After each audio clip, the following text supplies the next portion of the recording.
Oh shit, I forgot. Whoopsie daisy. Hi, how are you? There we go. I could have done. You know what? Actually, fuck it. It's an April Fool's Day. Hold on.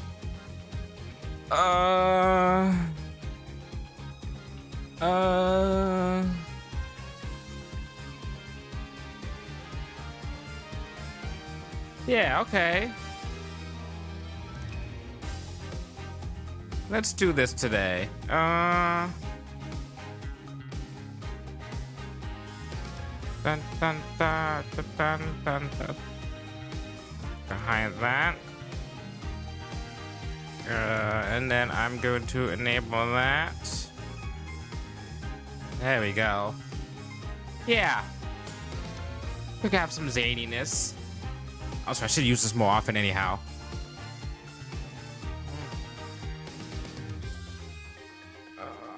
Okay. I should also probably make this bigger. Make myself bigger.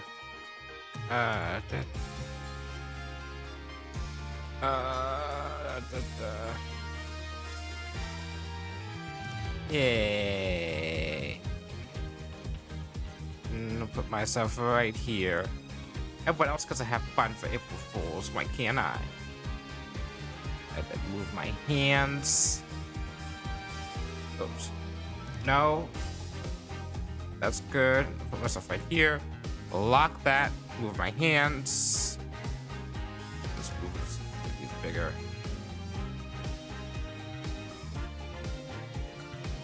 Yeah, okay, that works, I think.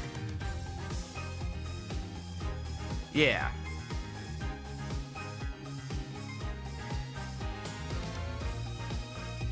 Yeah. Okay. That's...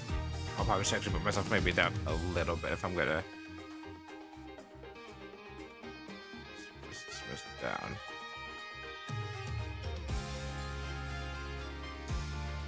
Okay.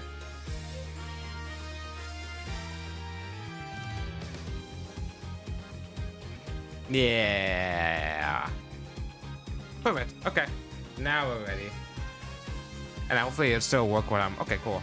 It will work. I'm gonna keep this bad boy on for today. Welcome on into another stream. For my April Fools, I guess I'll be having myself as my chibi model. Brought to you by my friend Naganoi. It's in the credits. In my Twitch page. Yeah.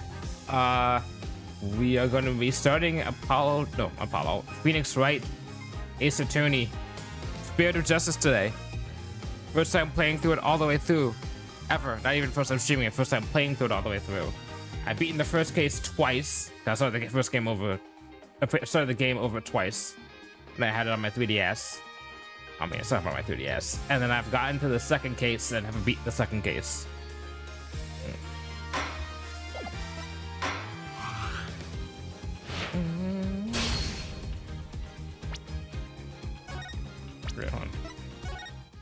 Let me pick my thing.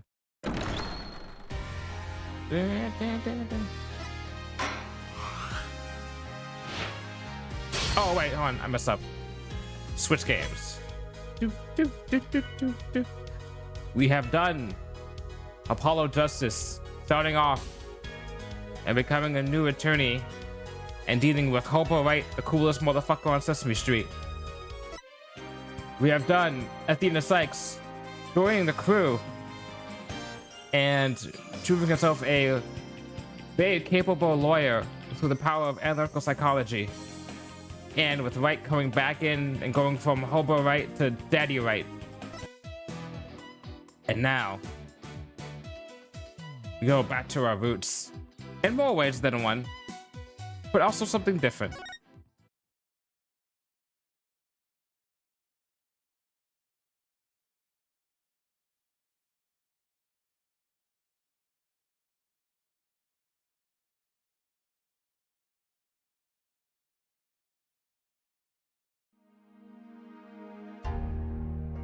On the western edge of the Far East,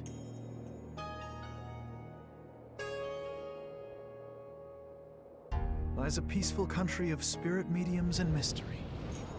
the kingdom of Kurain. But now, the flames of revolution are threatening to consume it whole.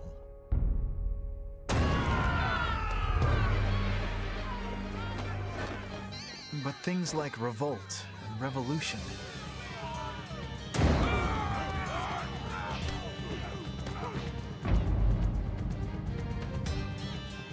were the furthest things from my mind when I first arrived in this land. People of revolution.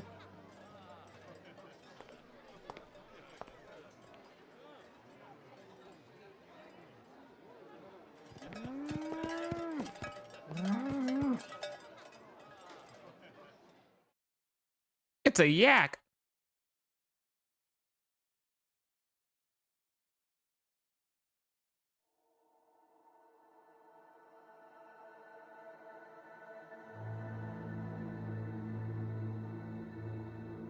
It's a Magatama.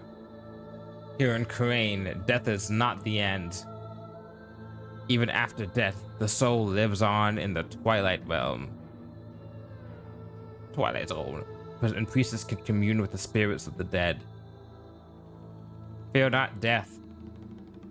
In the name of the Holy Mother. Fear only the impurities of your soul.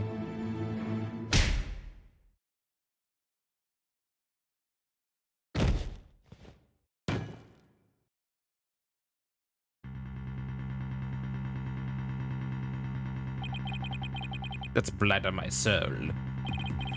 I'll have the child take the blame.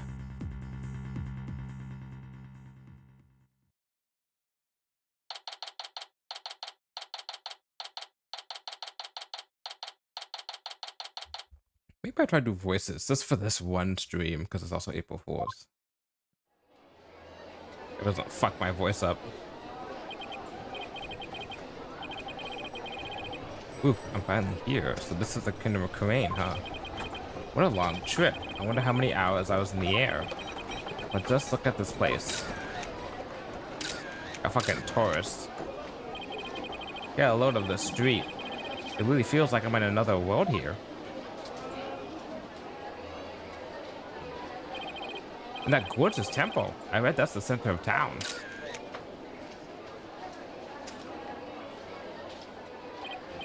Wow, an ox right in the middle of the street. I have to get a picture of that. Excuse me, sir. I wonder what kind of bird that is. I've never seen anything like it.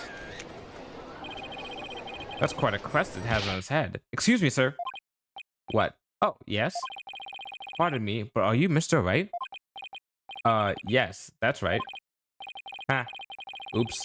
It hasn't been trying to get my attention all this time. Wait a minute. Are you? That's right.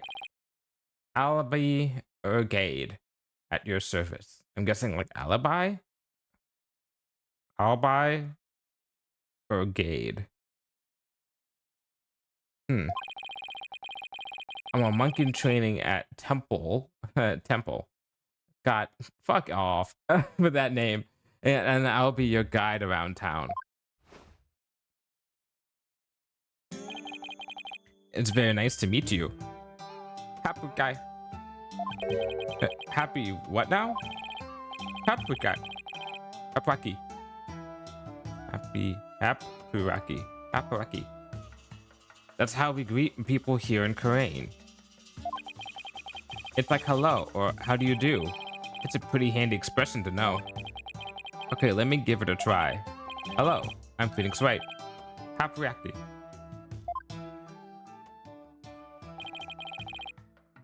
Maybe happy. No, it was two eyes. It's probably the same sounding thing. My name is Phoenix Wright, and I run a small law office. Well, that's what I do back home anyway. Right now, I'm just a traveler, a stranger in a strange land. Welcome to our country. Welcome to the Kingdom of Kurain, land of spirit mediums and mystery. This is for you. To celebrate your arrival. Speaking of mystery, what is this mysterious green lump, actually? Allow me to explain. Do I have my Magatama on me? This is a famous Koreanese sweet bun. It's called a Magataman or soul bun. It's shaped like a Magatama. It's so yummy it'll send your soul right to the Twilight Realm. That doesn't exactly make me eager to try it. But thanks. I think I'll indulge later. That would be 20 damas. Thank you for your patronage. I have to pay? I always have plenty of those on hand, so just let me know if you ever want any more. Oh, whoa. Be careful there, Sonny. No wonder his bag looks so heavy. It's stuffed with all tools of his trade. Oops, I almost forgot to tell you something really important. It's about Miss Maya. She can't come to see you for a few days yet. Yeah, when I called her from the airport, she said she was still training up in the mountains. I told her I had to wait for her here. Either way, I was glad to hear she's in good spirits.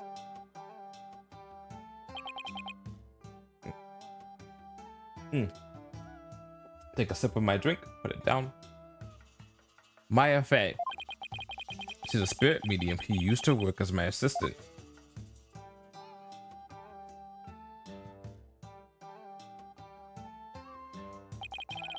I came all the way out here to celebrate the end of her aesthetic? Is that how you say it? Aesthetic training with her.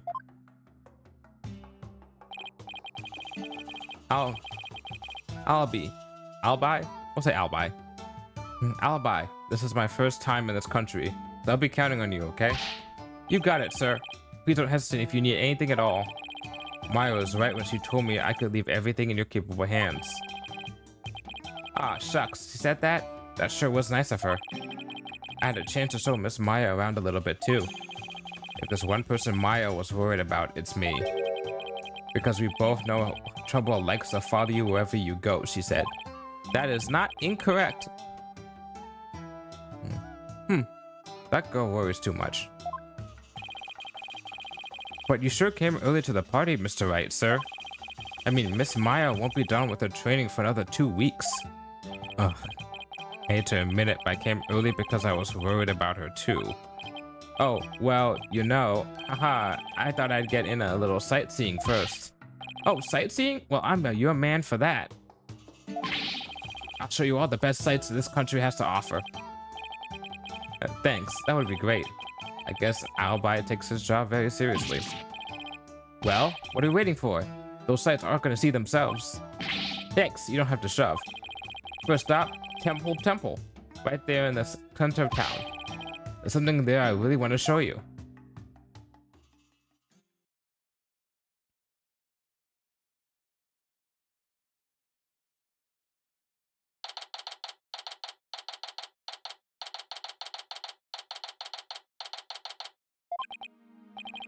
Wow, it's even more impressive up close.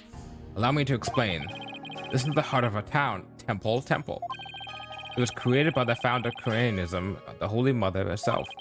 I'm training right here at this temple to be a monk someday. I read that the people of this country are all adherents to Koreanism.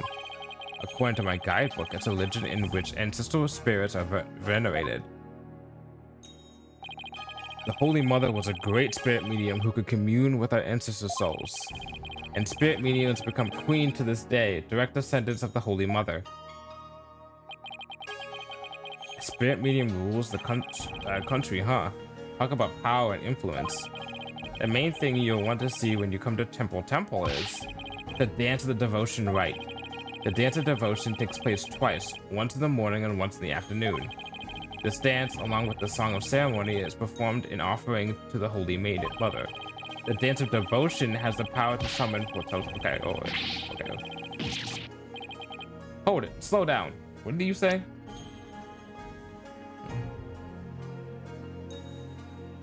Okay. I can't remember all of that at once. I can. Oh, I'm sorry. I guess I got a little overexcited. Anyway, the main thing I got from all that is that you really, really love your country. Well, that's true. I like this kid. He pours his heart into everything he does. Let's see. I guess I just explained about half of what I usually explain. So I'll give you a special discount and only charge you 10 damas for the tour fee. Thank you for your patronage. I guess he pours his heart into aggressive salesmanship too. Guys gotta eat. Come to think of it, Miss Maya told me she could I could love my country too. We stood here for about an hour after I told her all about the Holy Mother. Really? An hour? Hope that counted as patience training. And she seemed really interested too. Listen to my whole speech. Huh. That doesn't sound like the Maya I know. Miss Maya is so kind and nice. She treats me really well, like a little brother. She's kind of like a big sister to me. This is Maya Fey you're talking about, right? Maybe she's grown up since I last saw her.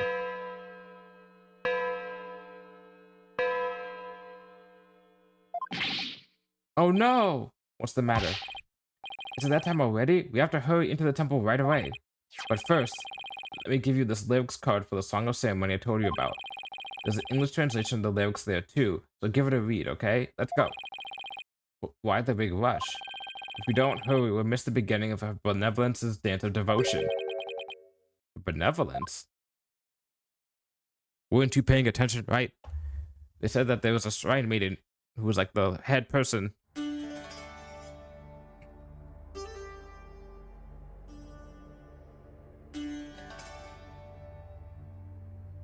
Geez, she couldn't be any older than flipping Trucy. And she's right in the kingdom?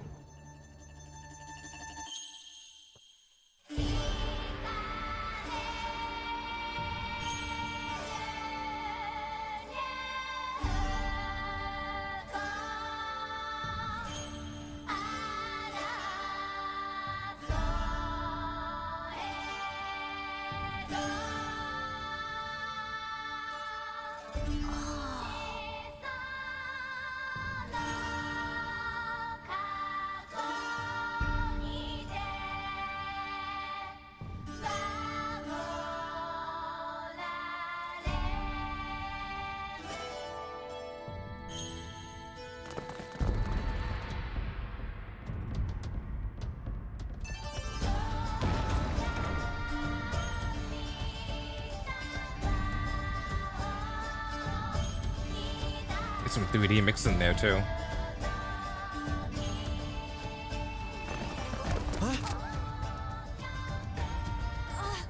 I'll be your guy. You're under arrest for treason. I'll be.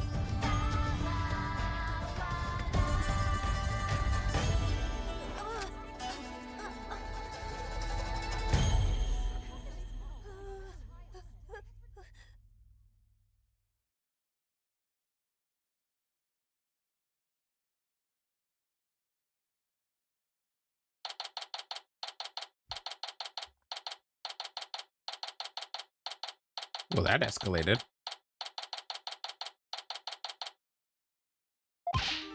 Let me in. Why won't you let me in? Because you're a foreigner. What business could you have with this court? I told you, my friend is on trial in there. The police raided the temple in the middle of the dance performance yesterday and arrested Albie, not Alibi, Albie on suspicion of treason. I was worried about Albie, so I just had to come see his trial. A trial isn't a tourist attraction, so clear off. If you want a picture for your scrapbook, take one of me and get out of here. Look, you've got it all wrong. That's great. Well, I guess there's only one thing to do. Yes, I'm a foreigner, but I'm not your average foreigner. What? I'm actually a lawyer. Back at home anyway. What? A lawyer? I can't. That's not possible. What's he so shocked about? Well, whatever. Now's my chance. Nothing wrong with a lawyer entering the courtroom, right? Wait, get back here, you. Oh, right. You don't know what you walked yourself into. So this is a Kurinese courtroom. With a guy who looks just like Judge and a guy who looks just like Winston Payne. Wait, isn't that for benevolence? What's she doing here in court? The divination seance has been performed. I'll now hand down my verdict against the accused.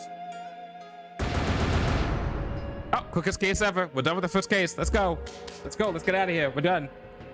Oh, is that speed run? How long have we been streaming? 26 minutes? Okay, woo! Speed run strats, baby! What? I've read it already, but the trial only just started. Guilty? There's gotta be some kind of mistake. Please take another look. Seance is performed by Princess Rafa. I'll say. Rafa? Say Ray. Rafa are infallible. They show only the truth. What right do you have to question her abilities? But I didn't.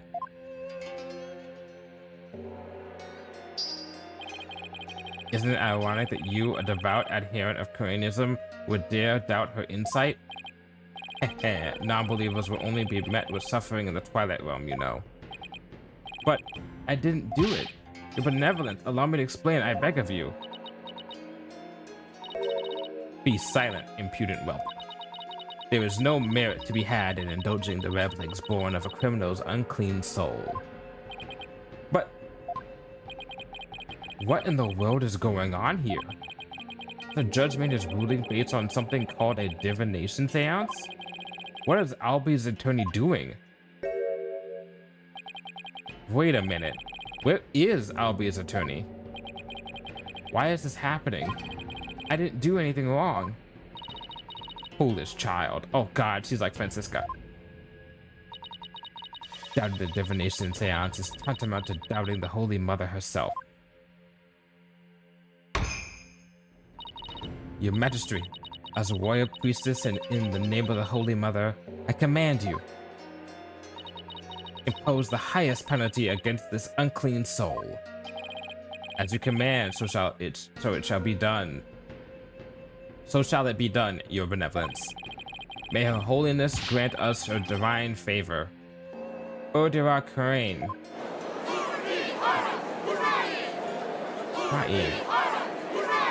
Crying. Odira Karain. Objection! I'm about to start an international incident.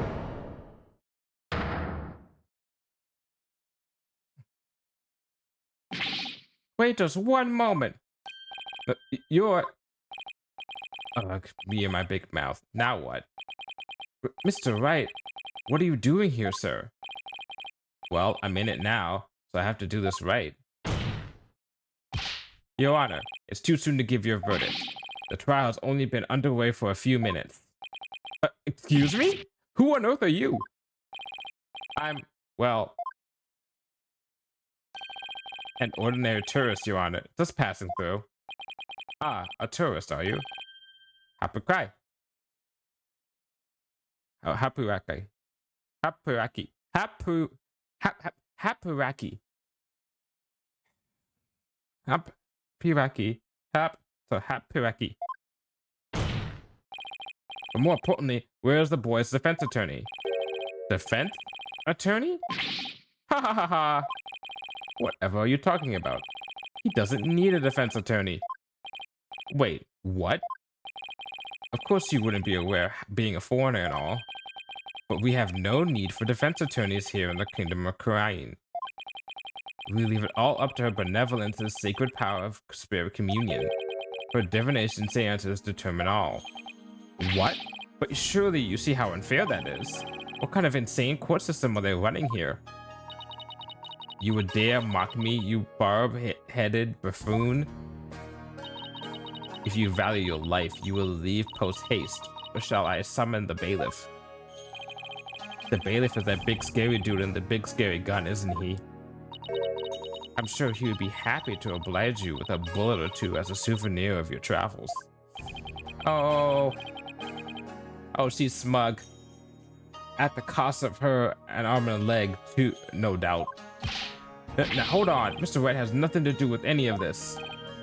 Albie. I appreciate what you're trying to do, Mr. Wright, but never mind about me. You just go ahead and go see Miss Maya. But forget about me. You have to go, now. I'm sure you can find another guide. There were lots more places I wanted to show you, but it looks like I won't get a chance now. I'm sorry. A poor kid. He's trying to put on a brave face, but look how terrified he is. What can I do now? What should I do? Well, you know the answer. I can't just let a verdict be handed down with nobody standing in Albie's corner. If Albie doesn't have a defense attorney, then I'll do it. I'll defend him. Defend him? You can't be serious. Did you hear that? Is he out of his mind? Heaven forbid. Defend me, Mr. Wright. What are you saying? You can't do that. I most certainly can. Don't worry, I'm quite used to tackling all sorts of trials. Besides, can you imagine how furious Mario would be if I let anything happen to you? Mr. Wright. You are but a naive tourist, ignorant of our ways. But if you're smart, you will heed my advice. Do not pursue this matter any further. Looks like defending somebody is easier said than done in this country. Bailiff, throw this man out.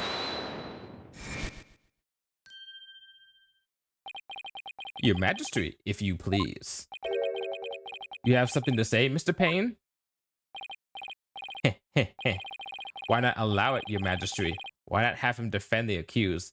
Knowing what we're about to find out later on, Payne, you're such a piece of fucking shit. It could prove very interesting, right, Mr. Phoenix Wright? Right. Mr. Whoever you are. Prosecutor, are you acquainted with this traveler? That's Chief Prosecutor, Your Majesty. And yes, I am acquainted with him. He's a defense attorney from my native land. I've had dealings with him in the courtroom before. Heavens to Betsy. What? Mr. Wright, you're a defense attorney? No, remember. Oh my god, gasps. More gasps. Even more gasps. A defense attorney? Wow, this is a shock. You may be surprised to hear that I have more than 10 years of experience. I guess there aren't all that many lawyers around here. Your Majesty, would you kindly allow us to proceed in the matter of my old country? But Mr. Payne, I've already made a ruling in this case. Call it nostalgia if you will, but I am most eager to give it a try. But I have a previous engagement, you see, a class together with the missus. Your Majesty, I agree we should have a whack at it. It sounds amusing. A score of years have passed since we last saw a defense attorney in this courtroom. A score as in 20 years? What's the deal with this country? Mr. Payne, I want that bobbed head brought to me on a stick. As you wish, Your Benevolence. I, Chief Prosecutor Payne, will see to it myself. Very well, Mr. Payne. If that is what you and Your Benevolence want, I will acquiesce.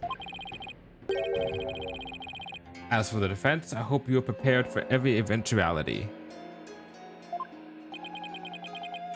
Every eventuality? What is he talking about?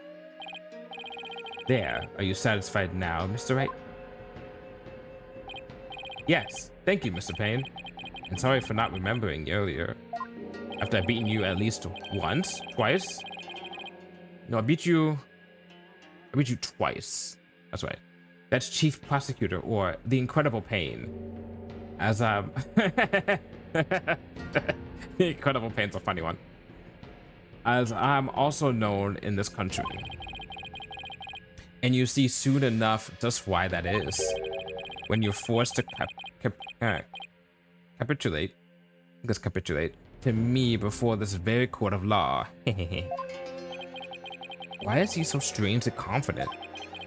Not only that, but what's with the gallery? Just you watch the defense attorney will try and twist the truth. You can bet on it. Get him, Chief Prosecutor, plus the defense devil. This is way more lawyer hate than even back home. Now, if you would please give your opening argument once again, Mr. Payne. Certainly, Your Majesty. The accused is charged with 2 crimes, larceny and murder. Yesterday, the Founder's Orb was stolen from the treasure room of Temple. In addition to the theft, 2 other things were discovered in the treasure room. The dead body of Mr. Patrol temple security guard, and the empty treasure box that housed the orb, which Mr. Woe was in charge of guarding. We believe that Mr. Woe was murdered by the thief who stole the treasure. The killer guard armed with a gun. What a terrifyingly bold act. I couldn't agree more, Your Majesty. Please allow me to submit as evidence the victim's autopsy report and crime photo. Yippee!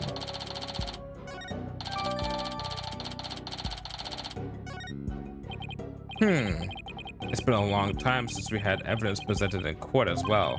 It's kind of refreshing, actually. Ha ha ha. We may rely on the power of seances, but our police still carry out investigations. Keep on going in and out of accents when I'm trying to give people accents. It can never be consistent. Thus, or voices, I'll say. Thus, any proof I provide is indisputable. Oh, really?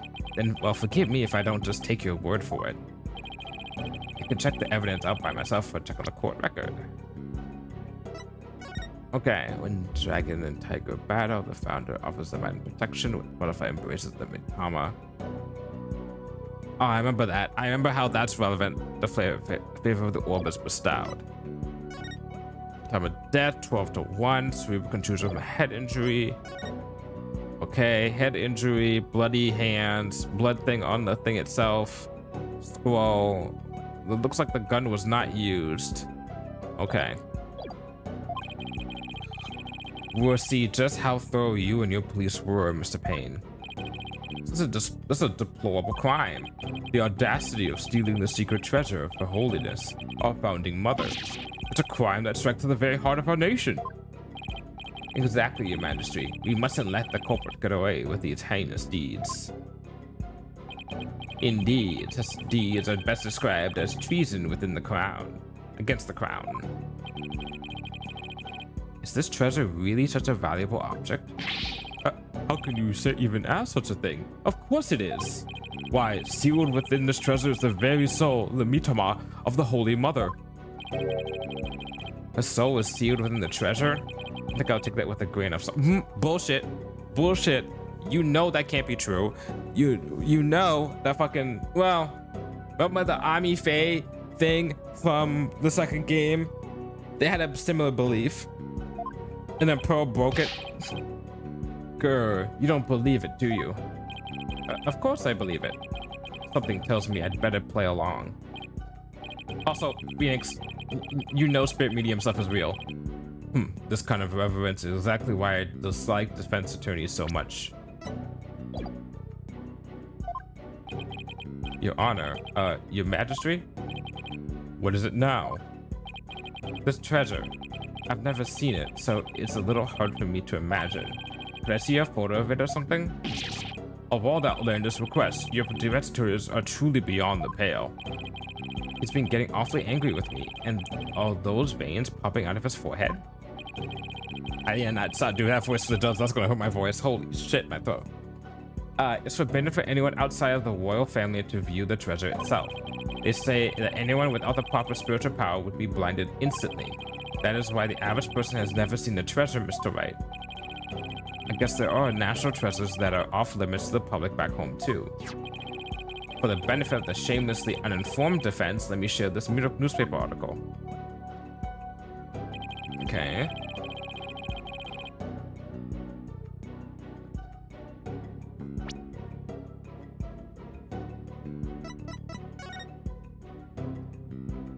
Okay. Okay. Includes photos taken about 8 years ago when the treasure was unearthed. These are the only public photos of the outer box in existence. What's more, the treasure box only leaves the temple's treasure room but once a year, for a special New Year's rite that takes place at the palace. What day is it today? It's not that day, is it?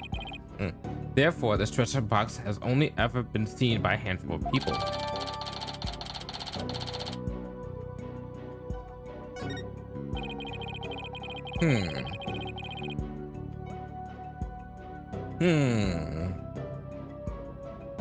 I hear there's been a string of thefts lately of historic artifacts from the temple. Right, Your Majesty. Inexcusable thievery of precious national treasures for personal gain. And the culprit is the accused. So he used his position as a monk in training to get his hands on the treasure. Is that right? Is that it? The accused family is by no means wealthy. To help with family finances, he works as a tour guide in addition to his aesthetic training. Thank you for giving an excellent outline of the case, Mr. Payne. Now then, no more questions from the defense, I presume. What? No, I do have questions. Even more? But you just asked a bunch. No, I didn't really ask that much, actually. Well, make it snappy. My class starts in just a few short minutes. What? He's still planning on going to that thing? There's still a lot I don't know about the case. I should ask now while I have the chance. Let's see, what else do I need to know more about? We have the motive. Right? Like, they're gonna be like, oh, because it's probably rare. The weapon. What's the weapon? Mr. Payne, what was the murder weapon? The murder weapon was the treasure box itself. The empty treasure box left at the scene had a large blood stain on it. How utterly reprehensible, using the sacred treasure box for murder.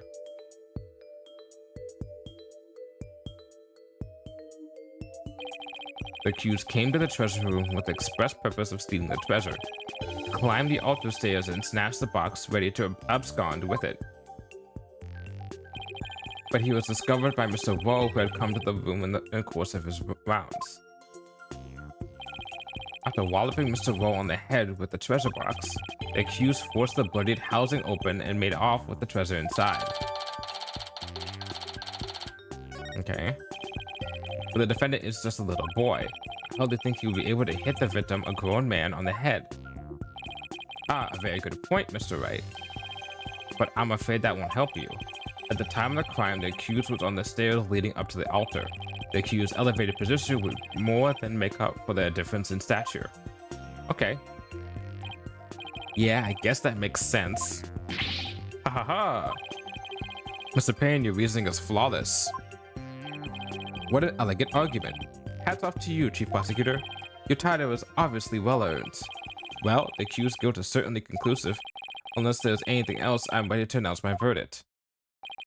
Very well. In that case, I find the accused. Just one moment, Your Majesty. Don't you think you're rushing the verdict just a little bit? I told you, I have plans to attend to, and I'm late. It's already started. How did time fly by so fast? He's still stuck on that? We haven't even heard the defendant's side of the story yet. Your Majesty, the defense asserts its right to cross-examine the defendant. Huh? Did I say something funny? Cross-examine the... What do you mean by that? What? What do you mean, what do I mean? I seem to have some dim recollection of the process, but I can't quite recall. And a little wonder the so-called defendant hasn't been questioned in over 20 years. Should I even be surprised anymore? Anyway, I demand we let the defendant, or the accused, tell his side of the story. Is that really necessary? Of course it's necessary, Your Majesty. What harm could it do? I say we allow the boy to speak, Your Majesty. Though I doubt he'll have anything of relevance to say. Oh, how kind of you, Your Royal Payne-ness. Very well, as long as it's okay with you, Mr. Payne. I'm already hopelessly late for my class anyway. In that case, the prosecution calls the accused back to the witness stand. If I remember correctly, he's gonna be all like, I didn't know you were a lawyer, Mr. Wright.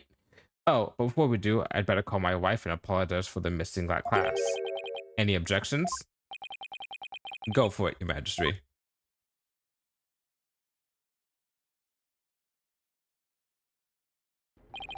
Accused, state your name and occupation again if you would. I'll be Urgade. I'm in training to be a monk, and I'm a tour guide too. Why me? Now, where were we? Cross-examining the defendant, Your Majesty. Right. Let's do that then. the defense attorney's insistence, I might add. Okay, someone's a little snappy today. Sounds a little dispirited. His wife must have given him a piece of her mind. Well, the defense had better get up to it, and make it quick if you please. The defense.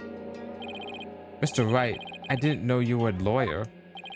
Well, I am, and I'm here to defend you, Albie. Don't worry. All you have to do is tell the truth, and you'll be all right. You tricked me. What? If I knew you were a lawyer, I wouldn't have given you that tour. Give back that Magtama money I gave you yesterday. Albie, what's gotten into you? Don't talk to me. You disgust me. Now even Albie is against me, but why? This must be a new experience for you, Mr. Wright, being lulled by a client. Not exactly. Actually, kind of, you're right. I had Edgeworth as a client. Edgeworth was not very fond of me. Now then, accused, please give the court your testimony. The incident occurred around noon, during the break between the morning and afternoon dances of devotion. I want you to tell the court what you were doing around that time. All right.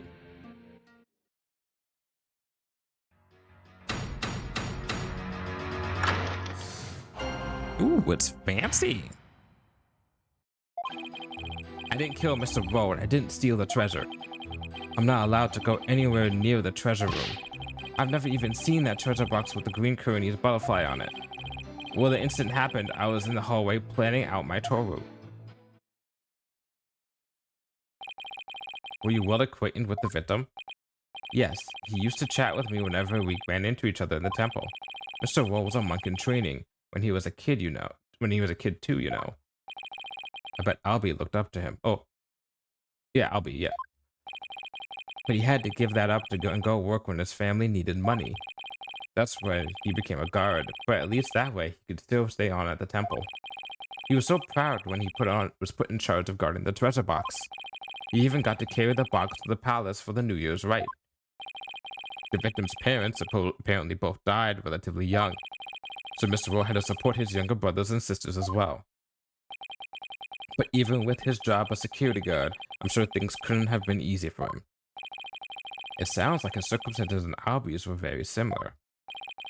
Mr. Rowe encouraged me to never give up. Albie, you train hard and make sure you become a monk one day. Don't end up like me, he'd say. He was always cheering me on in my training and in my tour guide business too. Why in the world would I kill a nice man like that? Yes, I see. You expressed yourself well. Defense, now that you've heard the accused's account, are you finally satisfied? If so, let's draw this to an expeditious conclusion. But your majesty, I haven't even cross-examined the defendant yet. That wasn't the end of it? It's been so long, I don't rightly recall what this cross-examining thing is all about. A judge who doesn't know what a cross-examination is? What fresh hell is this? I really do wish I could remember how it works. Should I give the judge a refresher on the cross-examination? Nah, we're good. I better save my breath. The judge doesn't exactly seem like a model student. We'll just have to watch and see how it's done.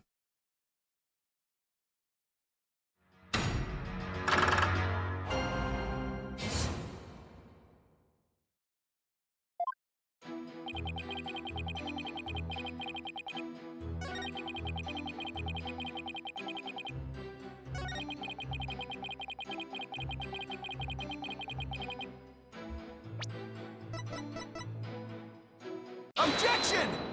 There we go. First one of the day. First one of the game. Let's go. Oh, Albie, why would you lie to me?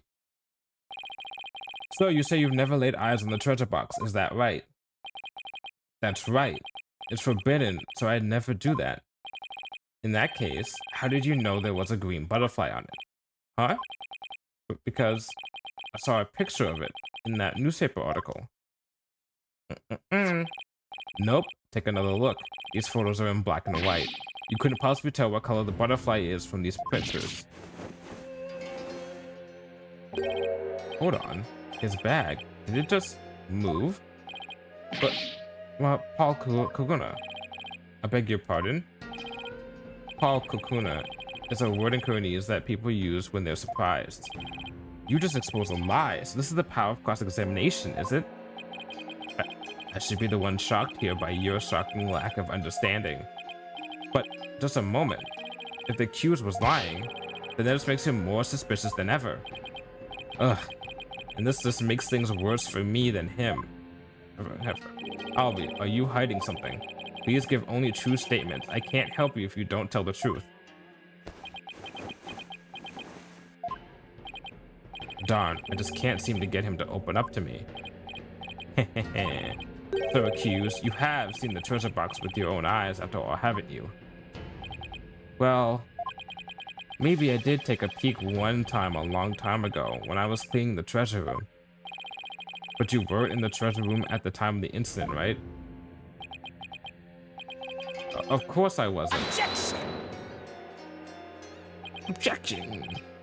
That is a lie. I don't even have my Magatama with me. You were most definitely inside the treasure room on the day of the incident. And I have proof. He does? This was found on the floor of the treasure room. It's a scroll entitled Notice, and it contains a list of Trumpo monk duties. These instructions pertain to the day of the incident. And what exactly is that supposed to prove? The accused's fingerprints were found on the scroll. What? Oh no. Where is it? It's not here. I must have dropped it somewhere. Indeed. You must have dropped it when you were busy murdering the victim. Okay.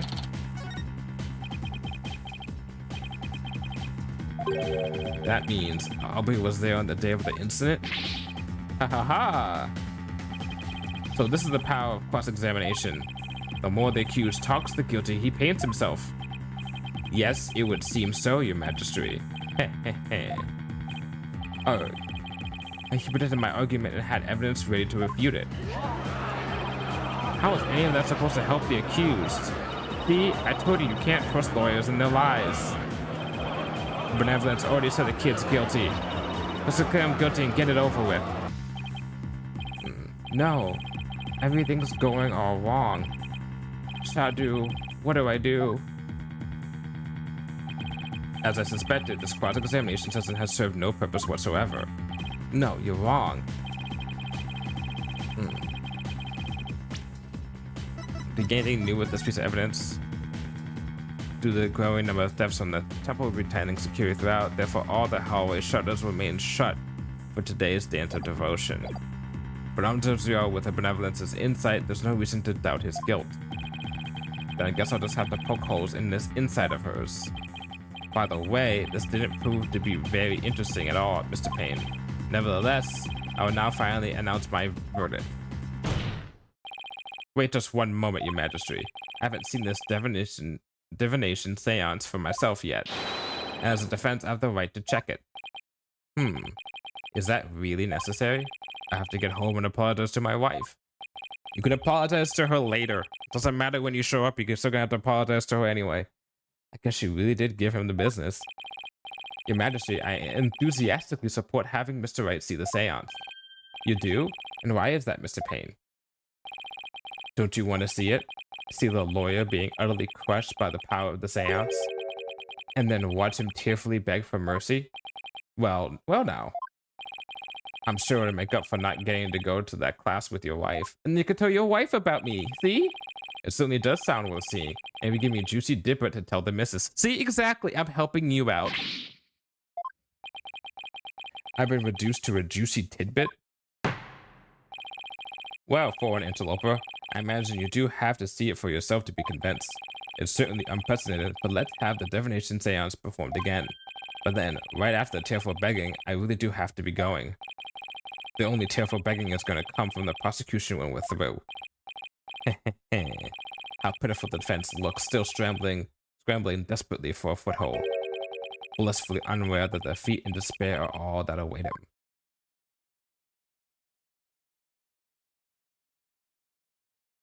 It's seance time. It's time for the gimmick of the day. Gimmick of the game. There she is, her benevolence. Your benevolence. Rafa Padma Karain. Thank you for coming all this way once again. Your gratitude is unnecessary. This is simply my duty. Bob, head attorney. Yes? I am told you question the veracity of the sacred divination seance. It would seem the depths of your irreverence and blasphemy are lost on you. I'm just a foreigner, ignorant in the ways and customs of this country.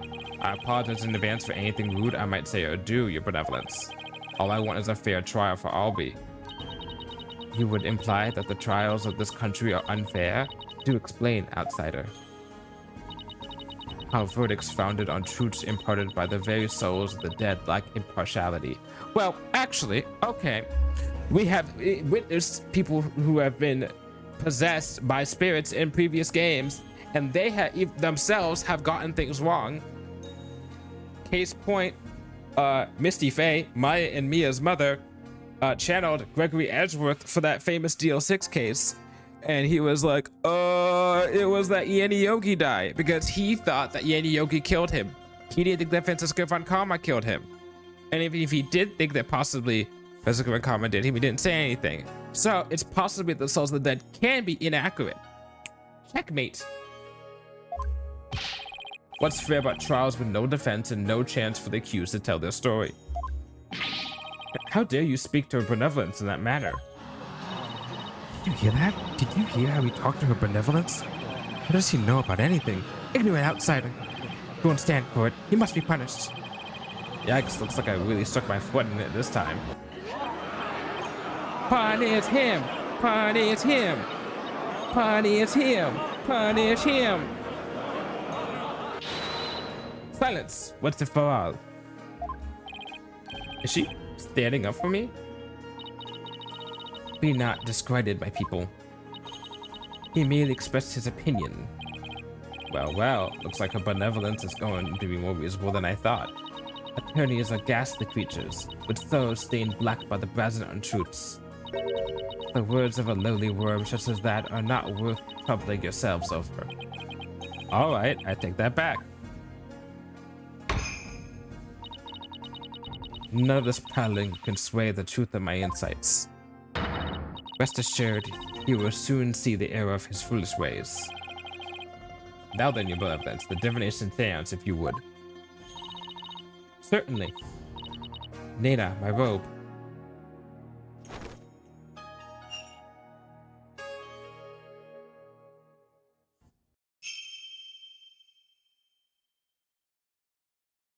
O Holy Mother, Oh. we hold this divination seance in your name.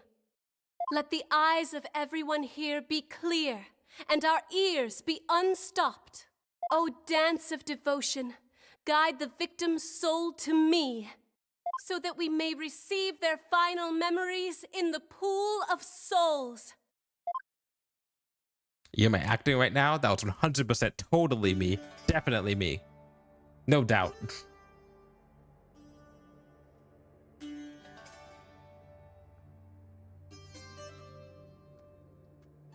I wonder if she can see why kids love Cinnamon Toast Crunch.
Ma'am, this is a Wendy's.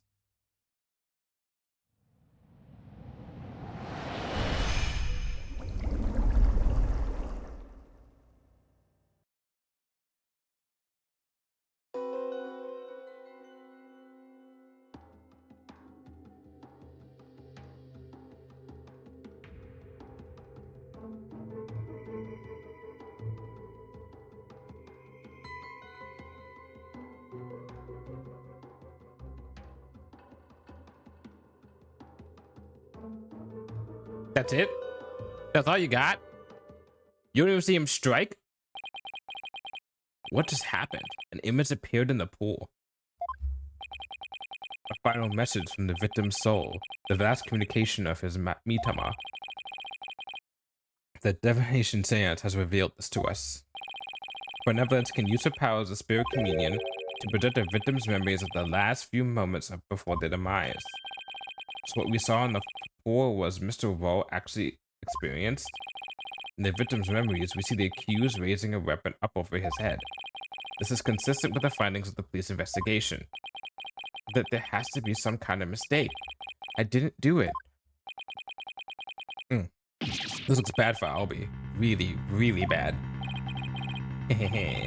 Now do you see why I'm the incredible pain? More than I can express. But even those really are the victim's last memories. What can I do with them? There it is. There's the face of a man being utterly crushed.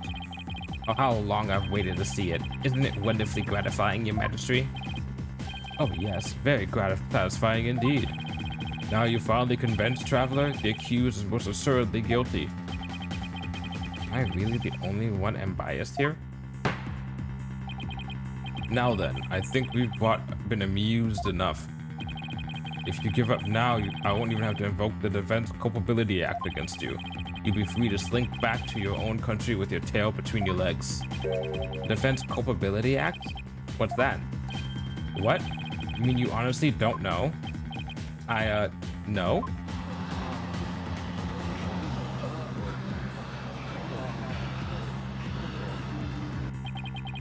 What's with all the hubbub?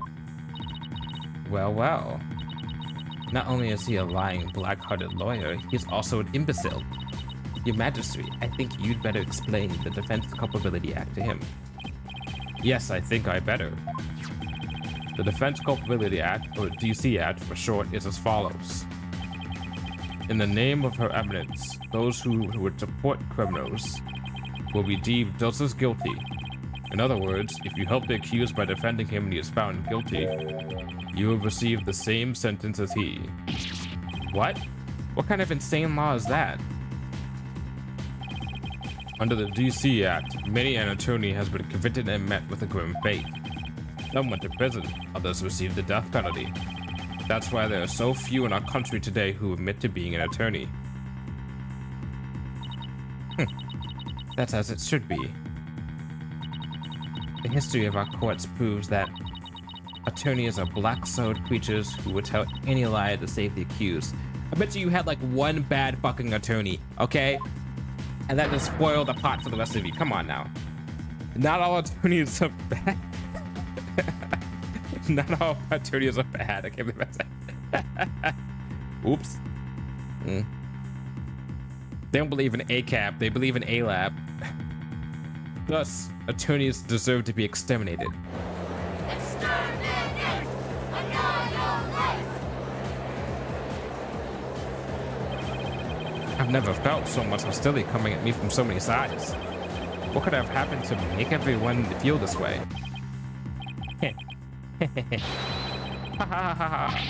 You fell right into my trap, Phoenix Wright.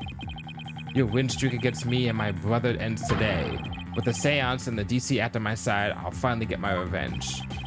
So that's why you were so eager to have me defend Albie. Chased out and humiliated back home, fate brought me to the foothills of Crane. I thank my lucky stars that I'm chief prosecutor here now. Defense, know that if I rule that the accused is guilty, you will go to prison too. That explains Albie's reaction earlier.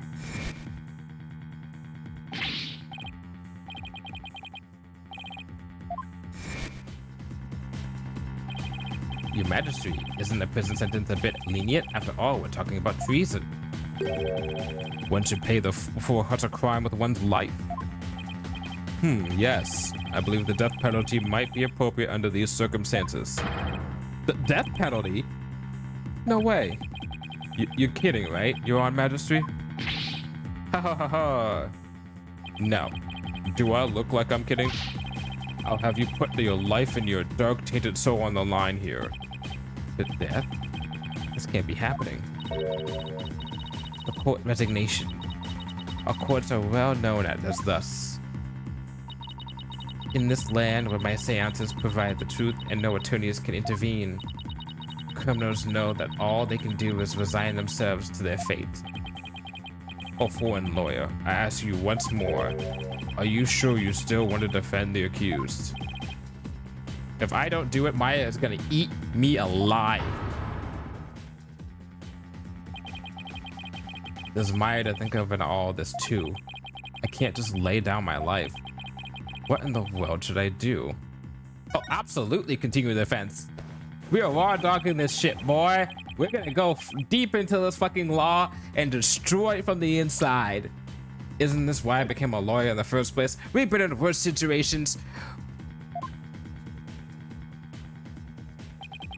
to help those with no one on their side. I can't just abandon everything I believe in. We're going balls deep tonight. All I can do now is stand firm and fight. Well, don't you hold your tears back on my account, Phoenix Wright. Admit your defeat and go out before me, the chief prosecutor, for your life. Objection! Objection. Even if it means being subject to the Defense Culpability Act. I will defend Albie. What? But Mr. Wright. The defendant insists he's innocent, and not even a divination seance should be accepted without examination.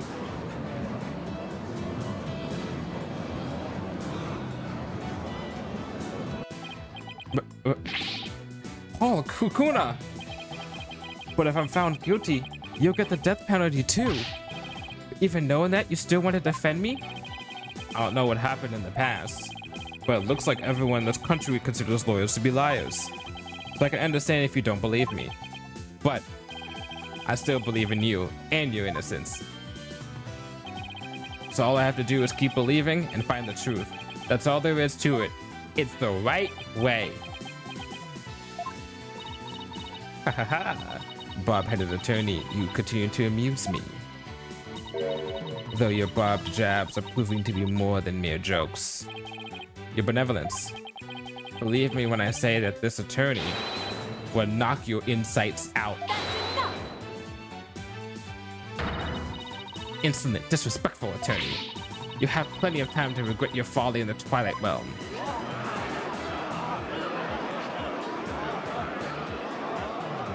Let the real trial begin. None of this baby crap. Not a wise move, traveler. Not wise at all. You should have taken the chance I offered to save your life. But you have made your choice. The Defense Culpability Act will be applied in this case. And with this verdict, you'll both soon be charting with your heads.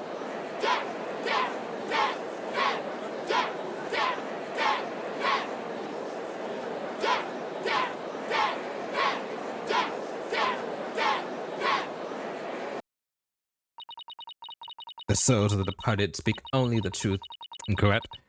And I but give their messages a voice. If you think my insights contain falsehood, I challenge you to prove it.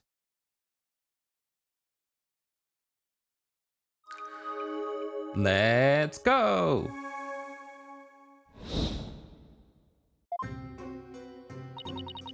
The accused swung whatever he was holding down onto the victim's head.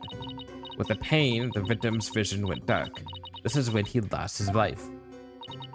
Still, I can't believe it. A murder after the morning dance of devotion?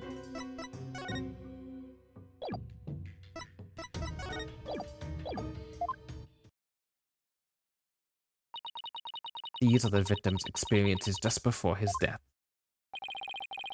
as the victim's final memories, we can assume they aren't lies. So how do I break this down? Allow me to relieve you of your ignorance, defense. Did you notice the word that appeared in the seance vision? Come to think of it, I did see words, like Song of Ceremony and Incense.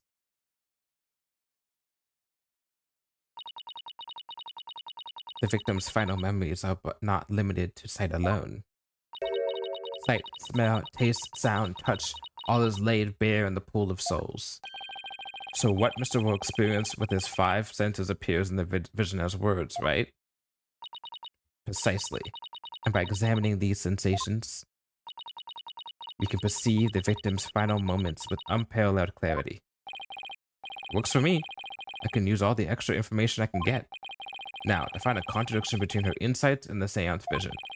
Your benevolence, I ask that you please show me the seance vision again. Very well. Okay.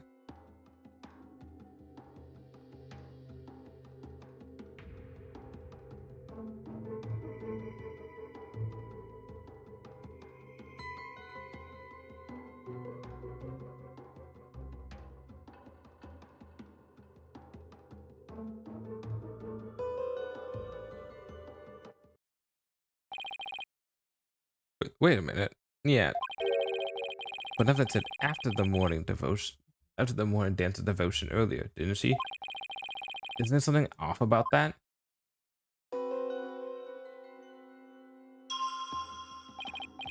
First, I use the left and right to make my way to the insight that seems off.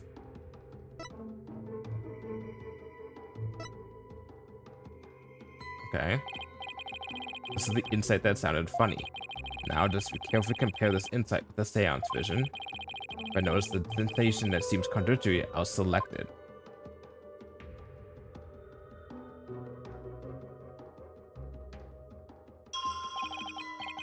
This is it. This is the part of the vision that contradicts the insight. I just select the sensation that I think is inconsistent and present X with it. Objection! Wait just a moment. Yes. What is it, bobbed head? You're saying the incident occurred after the morning of devotion, right? That's right. What of it? Then isn't it strange that Mr. Wu could still hear the Song of Ceremony? Oh my, you're absolutely right. That cut. Is that all that troubles you? Huh? What the victim heard was just a practice run of the Song of Ceremony. Practice one? What are you talking about? Mr. Payne, if you would. Certainly, allow me to explain. The incident occurred in the interval between the morning and the afternoon dances. Between the morning and the afternoon, so 12 to 1, I guess, would be between those two. During that time, the singers were practicing in the performance hall. Precisely. I was there as well, so I can corroborate this statement. I see. So what the victim heard was that practice session.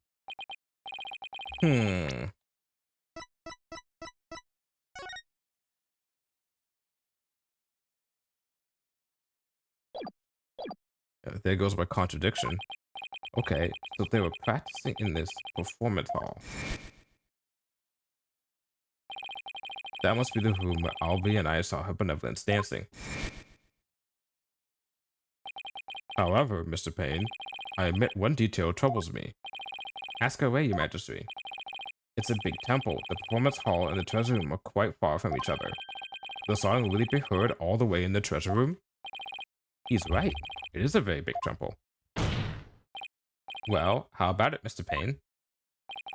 Your Majesty, have you forgotten? There are speakers in every room of the temple, including the treasure room. Oh, that's right. Speakers? For what purpose? Are you serious, Mr. Wright? They're to broadcast the sacred music of the performance hall throughout the temple. That's why the victim could hear the Song of Ceremony in the seance vision.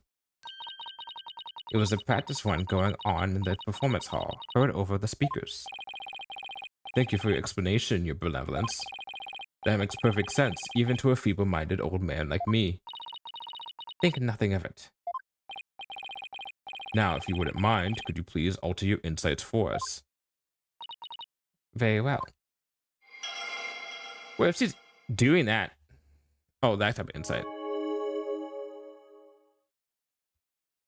Huh. I think I'm getting the hang of this. If I point out inconsistencies, she'll update her insights accordingly. So like a testimony. So if I keep pointing things out, that maybe I can knock out all her insights out after all. Or to be more precise, it's like Athena's analytical psychology thing, where it's like you point out the inconsistencies and then what you left is the truth in a more visual manner. But if I had another inconsistency, no matter how small.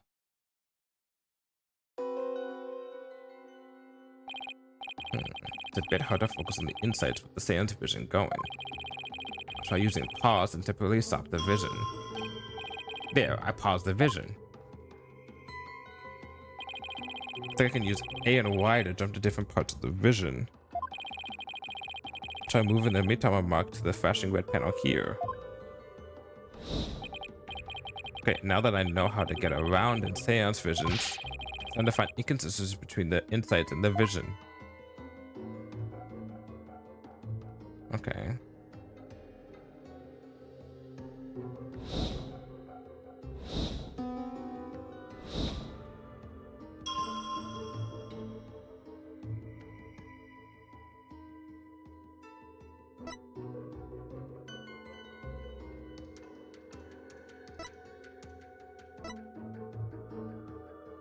I think I remember something about there being pain. Hold on.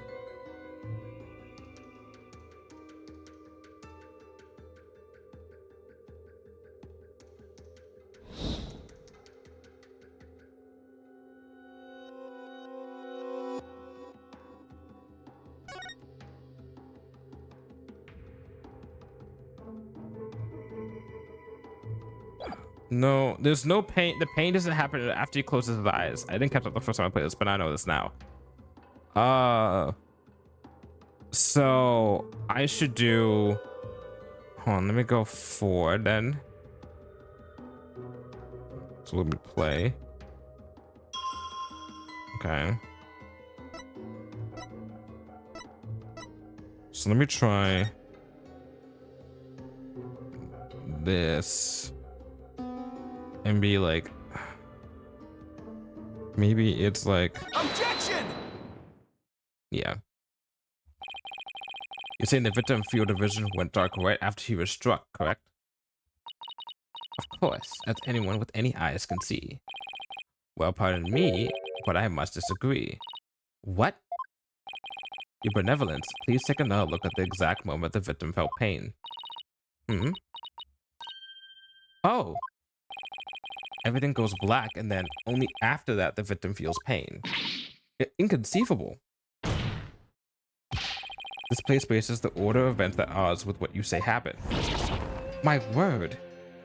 Oh, Paul Kakuna, your benevolence. What is the meaning of this? I cannot be wrong. My insights are beyond fallacy. What in the defense says is true. This is a very grave matter indeed. Please forgive me, your benevolence, but I'm afraid this contradiction is something we simply can't ignore.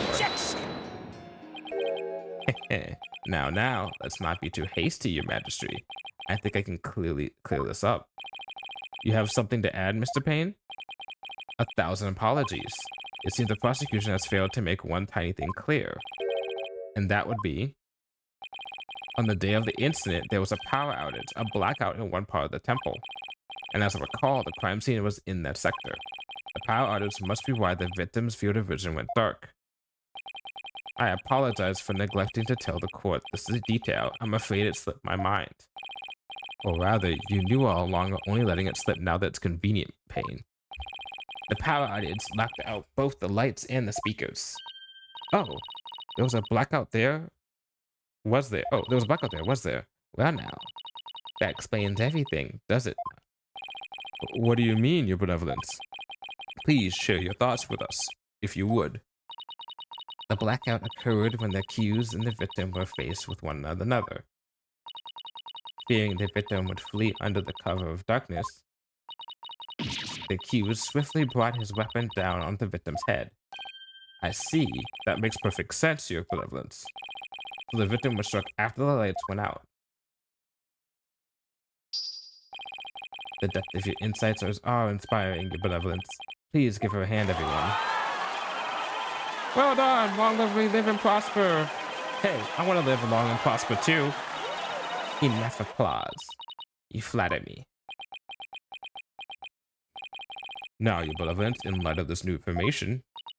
Yes, of course. I will alter my insights.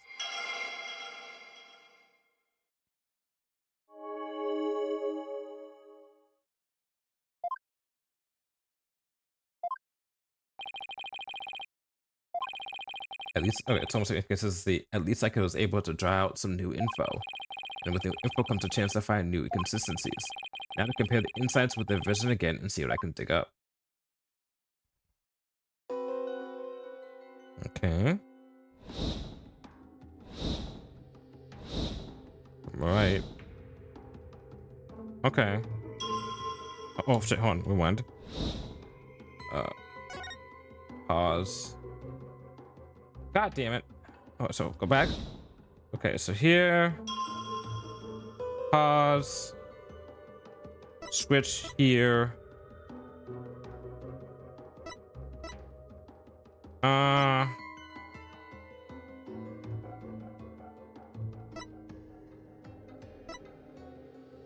Okay, so if there was a blackout, then the speakers went down, then the song of ceremony could not have been heard. Objection! There we go. This is so much easier this time than it was the first 2 times I did this. Yes, I finally found it. This is gaping hole I've been looking for. Your benevolence, impressive as your spirit communion powers is, it's not infallible. You never know when to stop talking, do you? I hope you realize your words are an insult to all adherents of Koreanism. Defense, what would you say? If we don't mind my tongue of yours, you won't have one left to mind. It's certainly not my intention to insult spirit mediums, trust me. But maybe I'm not the one who needs to learn and to stop talking. What malarkey. I believe you said a few moments ago that the victim could hear the song of ceremony thanks to the temple speakers. But then, how do you explain how the victim could still hear the song of ceremony even after the power went out? Oh, this contradiction of facts can only mean that the song of ceremony Mr. Orr heard was not coming from the speakers. What? Impossible. What are you saying? That the song he heard was coming directly from the performance hall? That's exactly what I'm saying. It's the only possible explanation. But the scene of the crime was nowhere near the performance hall. Right. The song couldn't make it all the way to the treasure room. Not unless... You mean to say... Yes, the treasure room was not the actual scene of the crime. It must have been somewhere else, somewhere closer to the performance hall. What? You can't be serious. There was a glaring contradiction in the claims of a benevolence and her prosecution. Therefore, the defense insists that the case be thoroughly re-examined. What? No. This is completely unprecedented. Inconsistency with the benevolence's insights. Unbelievable. Heed not this forked tongue, your majesty. These are but claims of the corrupt lawyer, a feeble ruse from a feeble mind. But the contradiction revealed by the defense is undeniable. We can't just turn a blind eye to it. But the defense assertion is in the end meaningless. Even if the location of the murder turned out to be different, it doesn't change what we've seen in the moment of the murder. Indeed, the accused is standing right there in front of the victim. Furthermore, the murder weapon remains raised above his head. My insights still stand. I hate to admit it, but she's right. The seance vision still makes the situation look really grim for Albie. I doubt even the defense can dream up an explanation as to why the accused had his hands up over his head. Well, this defense dares to dream, or making out of this nightmare alive. You what? You still insist on trying to tear down my insights? Do you? You better be prepared to back up your claim. Oh, I remember now. Remember what will happen to that tongue of yours if you find you are just wagging it. Of course I can back up my claim. Because I can think of something. It's the old right way. Fake it till you make it. You appear to be fully prepared, defense. As the embodiment of this court, I give you permission to try and prove your claim. As long as you're willing to stake your life on it. I concur, your majesty. Prepare the tongue shears. Chop, chop. Chop, chop. Yes, let's see the bailiff fetch them. I think I saw a suitable pair in the basement. Chop, chop. Stop, stop. I hear the lying lawyers have several tongues to spare. I'm sure he won't miss one. Yikes, these people are actually serious. I'm rather attached to my tongue. Think, Phoenix, think. Other than to raise an opinion weapon, why would Albie have held his hands up like that? Duh. Aha, so that's why. The reason the defendant had his hands up over his head can be explained by something in the crime photo.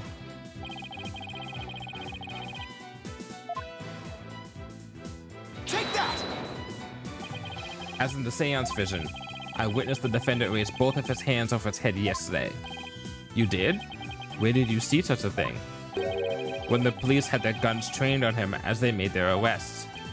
Oh, are you saying... The victim was a security guard, and an armed one at that. The defense proposes that the victim had pointed his firearm at Albie. And that's why the defendant's hands were raised in the air. Halakuna. Oh, stop being so dramatic.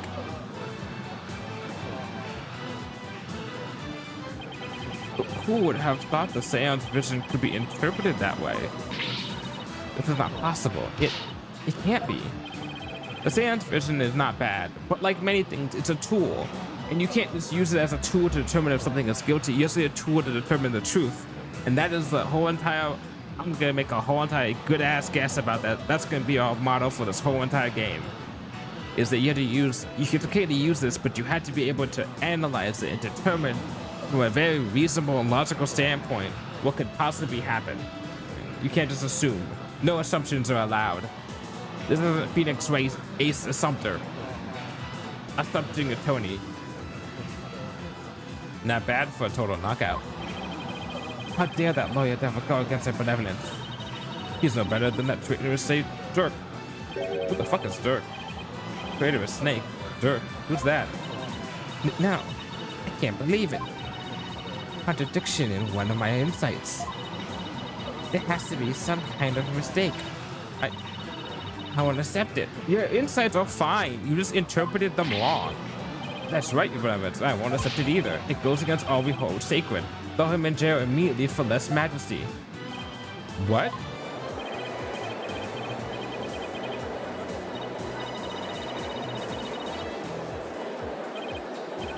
These people are definitely not my fans right now.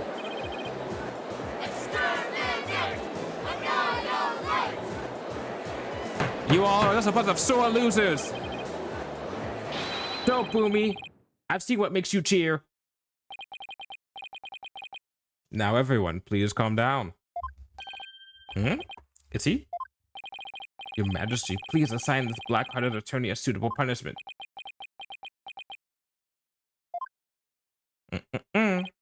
No, I can't charge him with less majesty. What? What? But why not, your Majesty? He was simply following the proper procedure for defending the accused. There's nothing unlawful about that. But your Majesty, don't you want to wrap this trial up quickly? Why not just give your verdict? Then you can go home and make it up to your wife. Oh, don't you fucking bring his wife into this, you fucking piece of shit. We can't extend the trial now. We can't end the trial now, not when we just learned new information about the case. What? Your Majesty, not you too. You would honestly entertain the idea that my insights contain a contradiction? Truly, this is shocking. In the 20 plus years since the DC Act went into effect, such a thing has never occurred. To be honest, I didn't want to believe it either. But with his life on the line, the defense pointed out an inconsistency, and it is our duty to scrutinize it to the satisfaction of the law. You dare go against the royal priestess, you... Non-believer? No, my faith is as strong as ever, but I have a duty to make a fair ruling in this trial. If you insist on interfering with that process, your benevolence, I'm afraid I must request your removal from this courtroom, royal priestess or not. What? I'll have you know. Your benevolence. Please, acquiescence to this, your benevolence. If looks could kill. I won't forget this offense, bobbed head. I do not admit defeat. I won't. Bailiff, please see her benevolence out. You and Maitama will face and due retribution in the Twilight Realm. The demons there they'll pluck the barbs right out of your stupid head. Ha ha ha ha ha. I hope your suffering will be super duper painful. And I hope they throw you in a lake of burning fire. Yeah, and then okay, fucking child. I guess he's still just a teenager after all. Now then, defense. Mr. Light, was it? That's right, your majesty. Phoenix Wright. Of course. Mr. Wright, my apologies. Now that we have this newly uncovered fact, I suggest we proceed with arguments. Thank you, your majesty. Yes, but do not misunderstand me. This doesn't mean I trust you completely. I'll be keeping a close eye on you, so don't even think about lying to this court.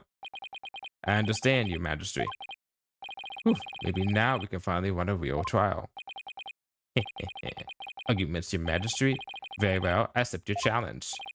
Huh? What's with him? Oh, the look on your face, Mr. Wright.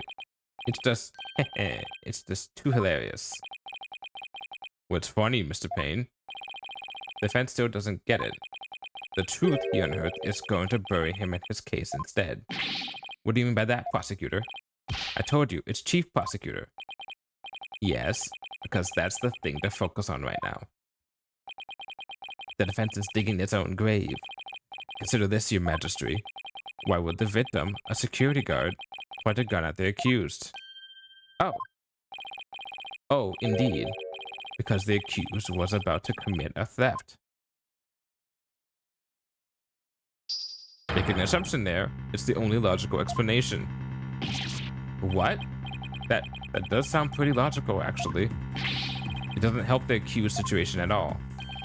If anything, it makes him look even more guilty. Yes, I have to agree.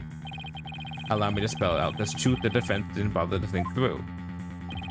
Mr. Rowe came across the accused just as he was trying to steal the treasure. The guard pointed his gun at the accused, and just when the power went out, the accused murdered the victim and hid his body in the treasure room. Bullshit. A hand truck for moving heavy treasure around is stored in the treasure room. The accused could have easily moved the body with that. Okay, maybe not so much bullshit. After all that hard work to knock down those insights. Back into the old familiar corner once more. Mr. Wright, do you have a rebuttal? I'm drawing a total blank here. I hope you're ready to climb that scaffold. I asked you a question, defense. I've got nothing. I can't think of any grounds for objection. What I can do at this point is ask the defendant himself what happened. But I don't know if Albie will cooperate with me or not. Albie? Will you tell us what really happened?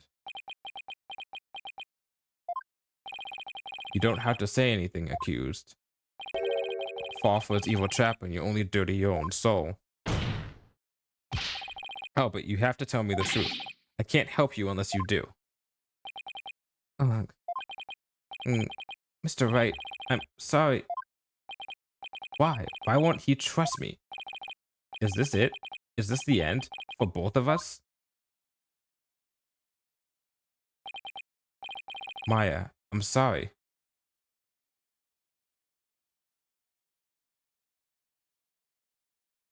I never met a real lawyer before. Everybody already told me they're bad. Bad people who help dirty criminals go free. I never thought a lawyer could actually try to help me. Would actually believe in me. Would risk his own life for me. I never would have even imagined it. Albie. So, that's why I lied. To try and save myself. But I'm not gonna lie anymore. If you believe in me enough to put your life on the line, then I'm gonna believe in you too. What? Allow me to explain.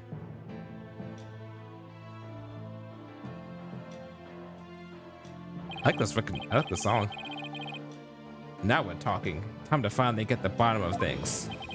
To be honest, I went to the treasure room lots of times to look at the treasure box. Even though the temple told you weren't allowed to go anywhere near it? Yes, I'm sorry. Mr. Woe even saw me once and scolded me. But that box is so beautiful, the way it glows in the dark. I couldn't help myself. Wait, it glows in the dark? That's right, it's covered in this special mineral called fluorinite that makes it glow. It's absolutely breathtaking. It's really a shame they didn't put it on display for the public. Can you imagine how many people would go on night tours of the temple if they did? If only he applied such passion to telling me the truth earlier.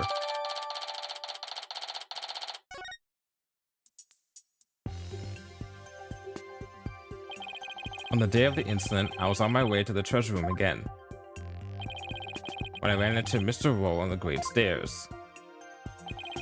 So those were not the treasure room stairs in the seance vision?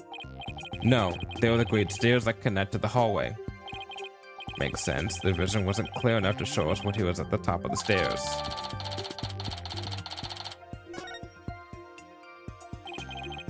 All of a sudden, Mr. Roll drew his gun and threatened me with it. I quickly put my hands up. Mr. Roll, he acted so scary. For some reason, he had his scarf over his mouth. I couldn't read his expression at all. Just then, the power went out. So I took the chance to hightail out of there. I ran for my life, even now when I try to think back on it. All I can remember are the gun and the piercing look in Mr. Roll's eyes. That must have been when I dropped the note to scroll. Which means someone else brought it to the treasure room along with Mr. Roll's body. Did Mr. Roll say anything to you when you ran into him on the stairs? What is it, Albie? I have no idea why, but he asked me a strange question. Did you steal it? He said. What? I'm sorry. I'm sorry I didn't say all this before. I didn't think anybody would believe me. A grand speech. One that confirmed my suspicions that you were the thief. Objection! It's possible the victim simply misread the situation. Where's there's smoke, there's fire, as they say. The victim must have had a good reason to be suspicious of the victim of the accused. Why does every new piece of evidence have to seem so incriminating? Shadu, what do I do, Shadu? And what better reason to suspect the boy than seeing the treasure box in his hands? In the course of his rounds, the victim must have noticed the treasure had been stolen. And then, just after that, he ran into accused Albie Urgade. No, that's not what happened. Therefore, the one who stole the treasure and killed the victim can be none other than the accused.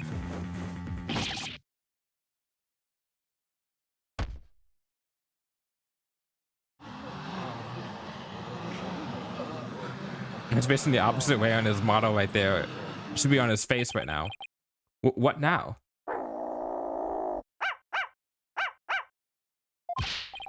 Hey, Shadow, down boy. Well, what do we have here? I'm sorry about this. This is my dog, Shadow. You nearly gave me a heart attack. So that's what he was making his bag move. Can you quiet that yappy mutt down? Shadow says that Mr. Rowe made a mistake. You could understand him? Don't tell me this is a surprise witness for the defense. I beg your pardon? You're not thinking of cross-examining an animal, are you? Yeah, so, funny thing. Luckily, I'm some sort of animal whisperer myself, because I have put a parrot and a whale on the stand. Of course not, Your Majesty. Not this time, anyway.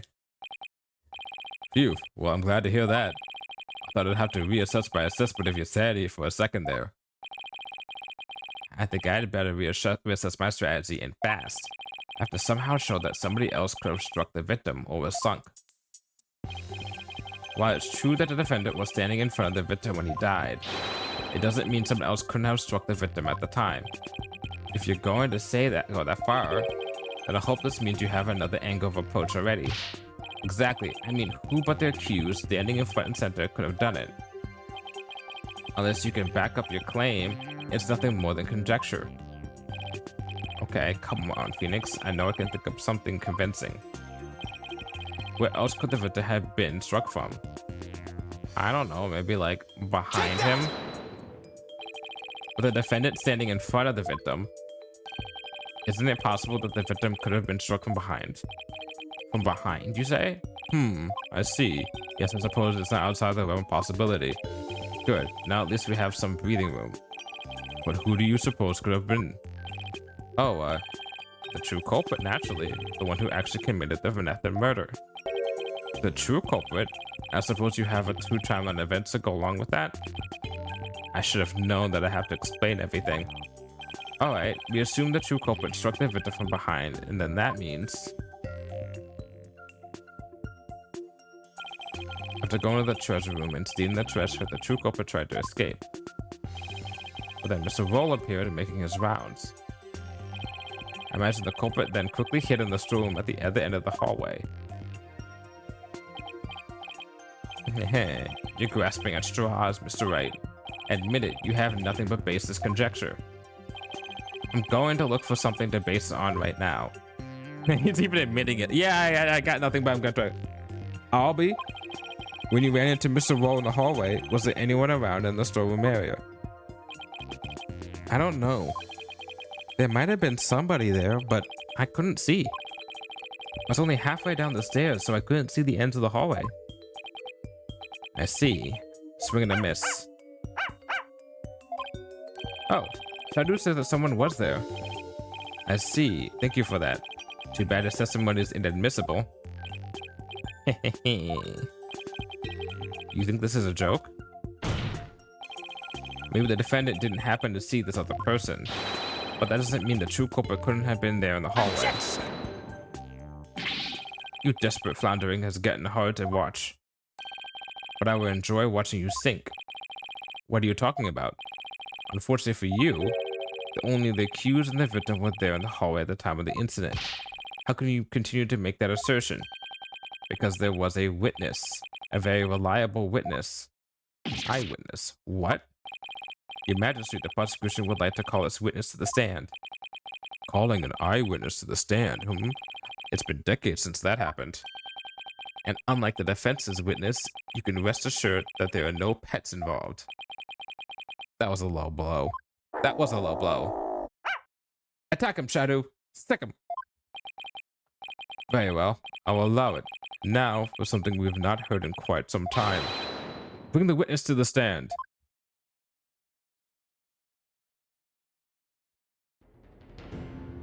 This guy looks like a completely innocent guy who couldn't be the killer. It's not like we saw that this guy was the killer. Witness, please state your name and occupation. Alright, hold on. Give me a second. I'm gonna mute myself for a second.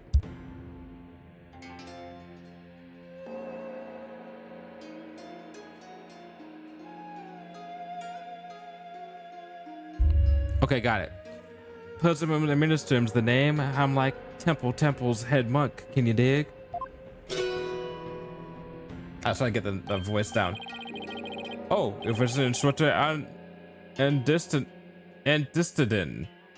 you're an eyewitness? Instructor? Not only is Ansidin the Temple's head monk, but he's also a renowned Damalan expert. Sorry to have to ask, but what's a Damalan?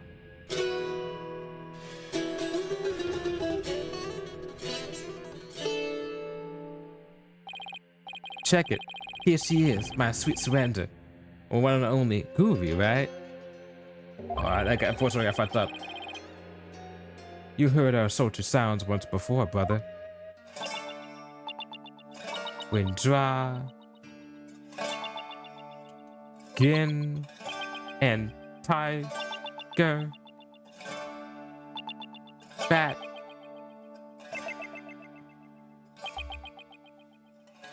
Toe.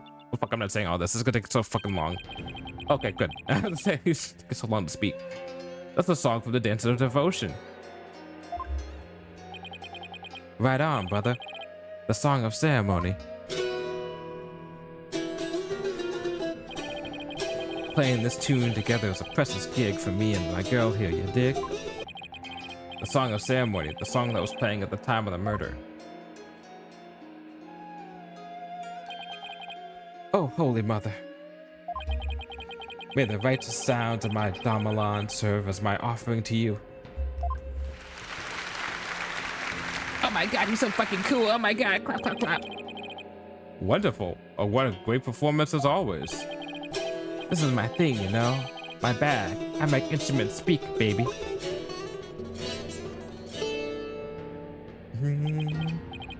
By the by, Majesty Pops. No gamelan class today. No, I'm afraid this class has gone into overtime, thanks to the lawyer over there.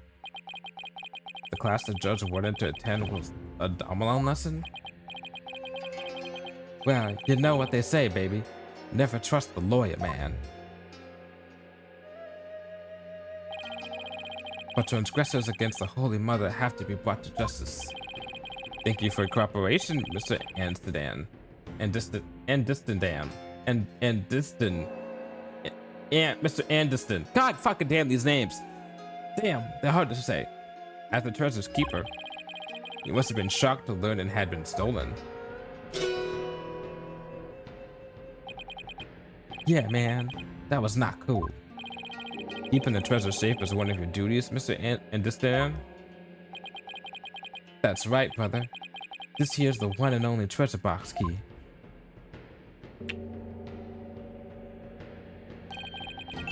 And I keep it on me at all times. Can you dig? But the sneaky thief cracked open that sucker anyway. What a bummer, man. That's the key to the treasure box, is it? You know it, baby. It's called the Magatama key. And it's a historical artifact to boot. It's been passed down from head monk to head monk in Temple. The Magatama key, huh?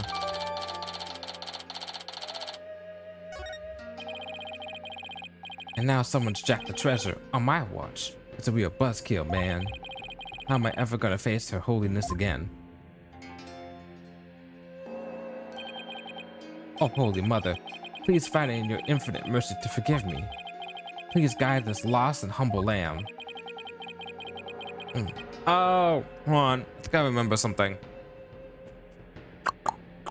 I think I remember motive. Okay. I think I remember motive and some of the timeline events. Yeah. Yeah, I think I do. Why do I always get the far out ones? Ah, I get it. Mr. Distin. I think I said that. Wait, mate. You witnessed the accused and the victim heading into the treasure room?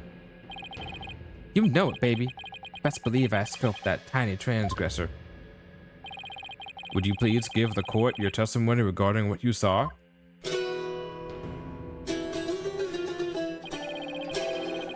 To bring justice against the transgressor, man. Yes, of course. I'll do all I can. In the name of Her Holiness, I bow to sing. Not but the truth I swear to bring. Liar, hit me. Liar, liar, liar, liar.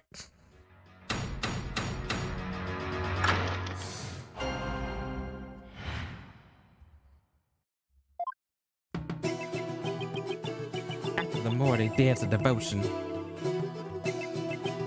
to go back to my chamber, I got the notion. Don't you know my chamber's on the way? To the temple's treasure room, hey, hey. Any small footsteps, I can quite clearly hear if anyone to the treasure room goes near. Abby was the only one. Abby was the only one. For the blockout, one other than woe. Only Albie to the treasure room did stroll. Clap, clap, clap, clap. Good performance. Yay. Woo. Tell me I was hallucinating just now. You were not hallucinating. Like, can you believe Mr. Rowe bit the big one after that? Harsh, man. I wanted to do like a Shaggy voice, but I was like, I can't do that shit. Like, fall out, dude. Like Scoops.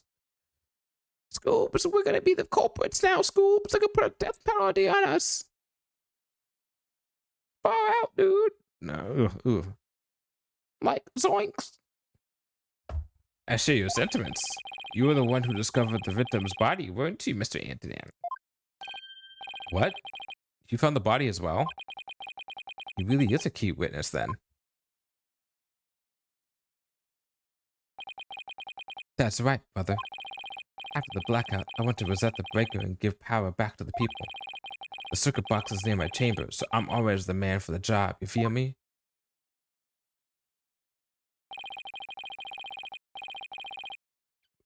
The breakers are in the first floor hallway, in front of the storeroom. On the way, I got a whiff of something funky. Blood, man. Really hurts my mellow. I knew something wasn't kosher, so I swung by the treasure room to see what's what. It was like, whoa, man. There was poor Mr. Rowe, dead as a doornail.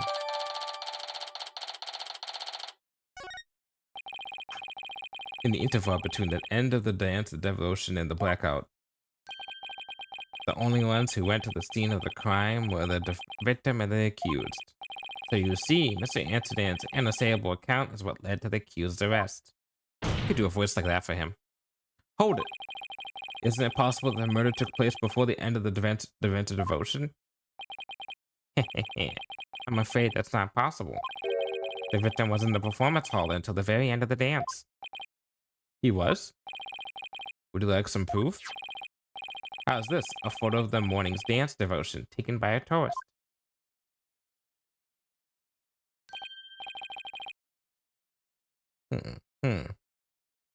My, what a graceful dancing. I could almost hear the sounds of Mr. Anderson's. So close.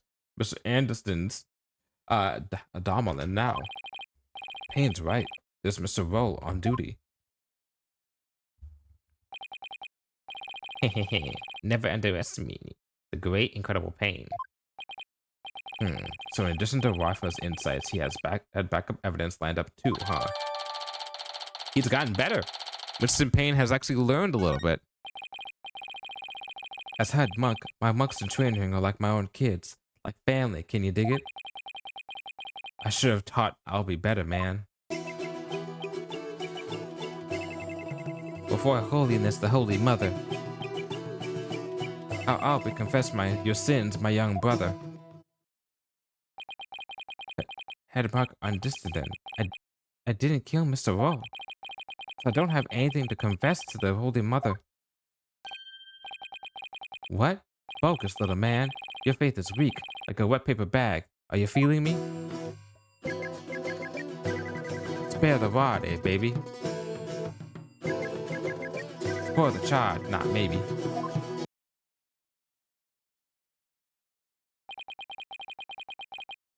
But holiness is monogamous, son. If you confess your guilt, she'll forgive you in the Twilight Realm. I don't suppose she could forgive him in this realm first. Defense, please begin your cross-examination. Sure thing.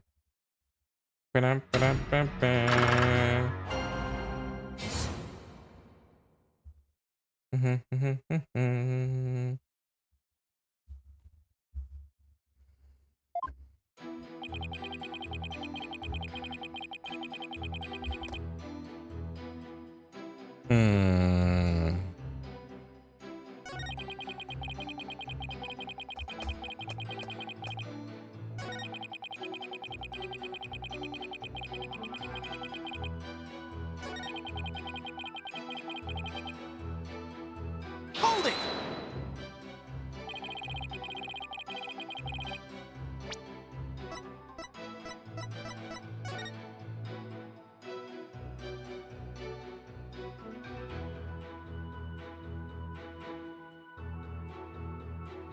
His chamber's up here, the performance hall's up there. He says he claims that he only heard Albie, but that's bullshit because he would have also had to heard the victim. Can I go with that? How can you tell it was how can you tell it was Albie from how can you tell it was just Albie just from the sound of him some footprint? I mean that again. I flopped it up so many goddamn times. How could you tell it was Albie just from the sound of some footsteps? There we go. Albie was practically family, man. The smooth groove of his shoes are easy to pick out. But how do you know he went to the treasure room? Didn't you think it was possible he went to the storeroom at the other end of the hallway? No way, man. I saw him with my own 2 eyes. You saw him?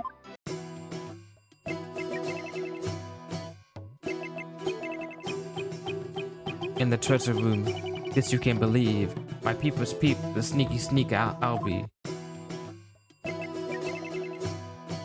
And tell us where it is you stood when you saw the accused, if you would.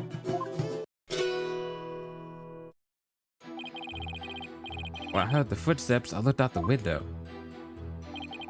From my window, I can see the window of the first floor hallway across the courtyard, you dig?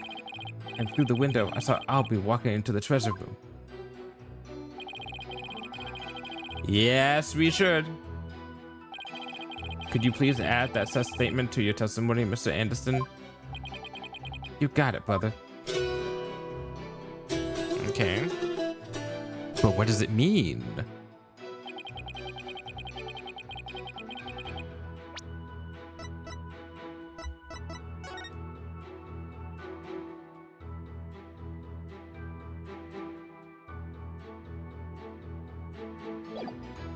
Is that a shutter? Is a window a shutter? All the hallway shutters remain shut for this. Yeah. Objection! Yeah, okay, good. There's something off about that, Mr. Distin. My music is off? I'm sorry you feel that way, man. Maybe this vibe ain't topping the charts where you're from. What's your poison? Orchestra? Jazz soul? Jazz soul would be nice. Maybe some electronic. There's nothing wrong with my ears, witness. But there's something not quite right with your eyes. Mr. Indistant, you've been lying to this court.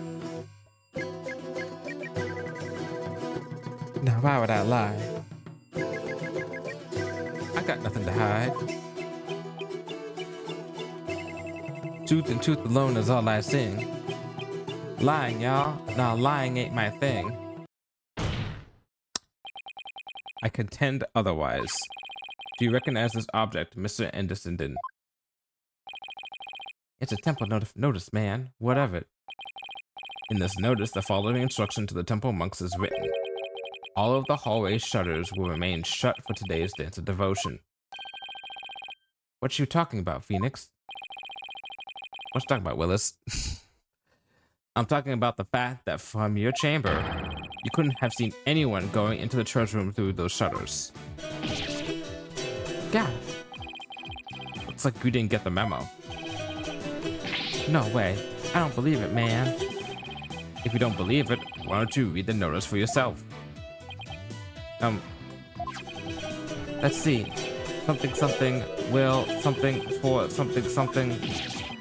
Is that your idea of reading? I'm not so hot at reading Koreanese, man. I usually get one of the other monks to read stuff for me, you know? Doesn't that make your duties as head monk a little difficult? Hey, cut me some slack, man. I only moved to this country 6 months ago. That's quite recent, isn't it? So, how did someone who's only been here 6 months become head monk of a temple? How little you understand. Police's faith can't be measured in months or years. I've only been an adherent of Koreanism for 3 months myself. The Holy Mother's teachings really spoke to me, prompting me to stay in this country. Or was it the fact that there are no lawyers here that spoke to you, Mr. Payne, I know just how you feel, my man. The Holiness's teaching spoke to me too. Ladies and gentlemen, I present Brother Dumb and Brother Dumber. Well, I know why Payne suddenly became a believer in Koreanism, but could Anderson have an ulterior motive for becoming a believer too? Mr. Anderson, were you really in your chamber as you claim? What? Hey, be chill, brother. Weren't you instead somewhere else? Mr. Wright, what kind of nonsense are you spotting now? You switch the voices quicker. According to Mr. Anderson's testimony, he saw Albie with his own eyes. Therefore, is it really nonsense to suggest he could have seen Albie from somewhere else? Well, do you have a theory, defense? Do you know where Mr. Anderson was, if not in his chamber? If he wasn't in his room, then... If Albie had gone down the hallway towards the treasure room, there are only a few places he could have seen Albie from. I do have a theory, Your Majesty. Let's say the witness really did see Albie going towards the treasure room. What then? The defense proposes this is the only place he could have seen Albie go down that hall. Take that! There? What you just suggested earlier, that's where the true culprit might have been. True, but no matter how it looks like, it's the only place Anderson could have been. Mr. Foreign Lawyer, don't tell me. Oh, I'll tell you. Are you accusing Mr. Anderson of being the true culprit of this case? You fuck right I am. Yes, Your Majesty. I contend there's a strong possibility this witness is the murderer. You're goddamn right. You can boo me, you can say whatever you want, you can gasp all you want. This is my goddamn show now. I came to this country, I'm gonna tell you how the laws are really made. Objection! How dare you be so disrespectful? First you criticize her benevolence as insight. Now you accuse the head monk of murder. Objection! Yeah, I fucking do. This is the only place the witness could have been. If he was there, he could have struck the victim down from behind and moved his body to the treasure room. But that's nothing but groundless conjecture. And there's one more thing. Do you remember what was said in the opening argument? The opening argument? During that argument, it was suggested that Albie used his position as a monk in trade to get his hands on the treasure. That's right. In what effort? Well, why don't we try to twist this on for size? The thief used his position as head monk of the temple to get a hold of the treasure. What? What? You jousted me, man. The key to the treasure box has been passed down from head monk to head monk. What better position to be in if you want to steal the treasure? You can't be serious. Does that mean you're claiming that Mr. Anderson's oath of faith is nothing but a lie designed to get him close to the treasure? The witness hasn't been truthful in his testimony to this court, so clearly he isn't above lying. Didn't you swear to the Holy Mother that not but the truth would you bring? In light of that, I don't think it's unfair to call your faith into question. Objection! This is ridiculous. Are there no limits to what this lawyer will say? I mean, lie is such a strong word. Maybe it was just a mistake.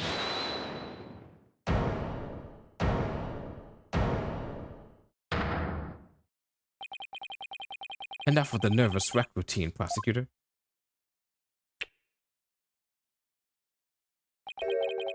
You're just embarrassing yourself, man. What? What was that, Mr. Anderson?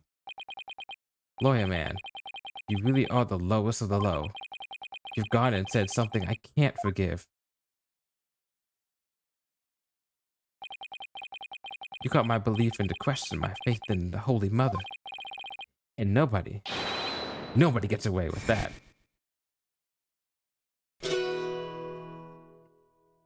Mask off time, baby. Let's go. Time to change that voice.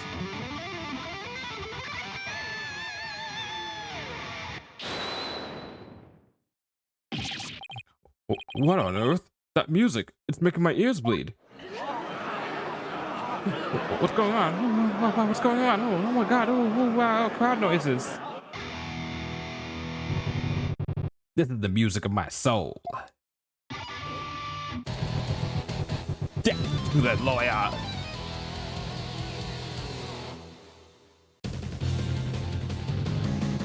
I'm the Twilight Messenger. Can't you tell? Gonna take this lying lawyer straight to hell. He's dripping with lies, running with Philistines. I'm gonna send that lawyer to the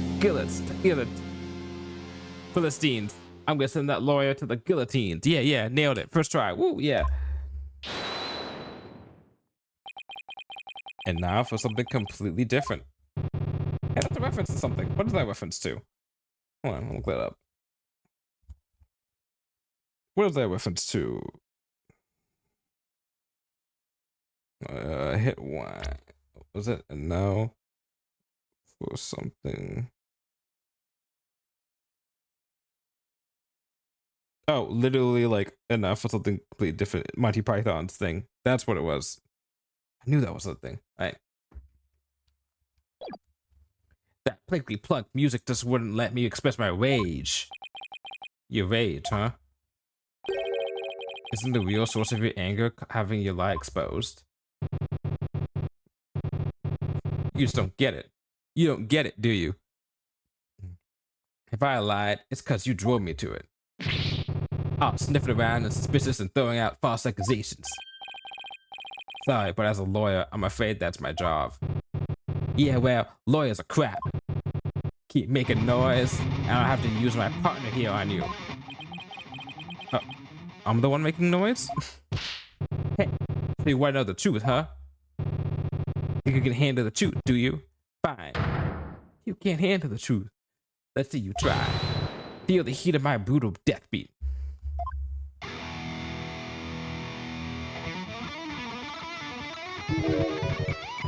Savage, right? Sweating bullets, ain't you? Screams in my soul are gonna make mosh pit out of this peanut gallery. Did he really just win the court over with that performance? Yo, geezer, I got something to testify. Get ready for the howling of my soul. I call this truck chopper soul screaming truth. Okay. Round 2.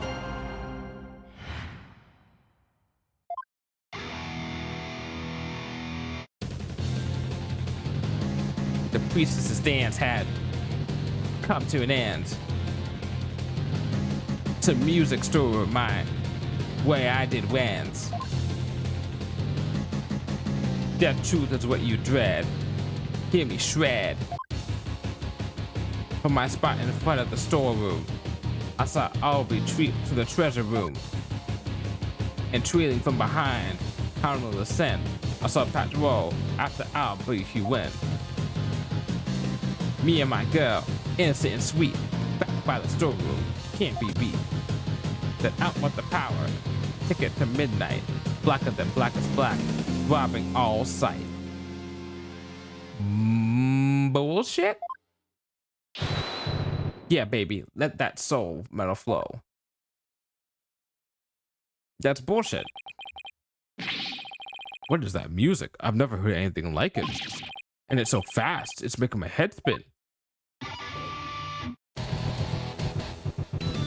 This is Domelin metal. You appropriating a culture? Hey, yo, geezer, how are those ears ringing? I don't know much about music, but I've got chills and they're multiplying. Hey, you scared, lawyer man? Run away, fast as you can. What a wonderful rhythm. The perfect accompaniment for further deliberations. And now, Anderson, what did you go to the music store for? Hey, I want to put my Domelin away. She's my precious partner. Gotta give her a good rest after playing in the Wright. But then why did you lie before? Because you sent me to hell. Huh? We all know about lawyers and their lying, lawyery ways. Am I right, people? If I admitted I went to the storeroom, he'd have drummed up a false charge on me. I didn't want to get sent to hell. What do you say? What? To tell her the truth, he would be gone to hell? Get out of here. Now I see why the Defense Culpability Act was passed. You feel me, Crane? Is it too much to ask for a low-key trial?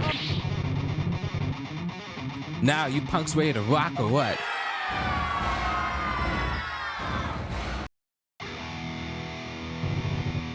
I can't hear you. I said, you ready to teach this lying lawyer how we do things around here? Yeah! Even pain went off. All right, then I'm gonna lay it on you one more time. The scream the truth of my soul. Okay. Let's go. Oops. The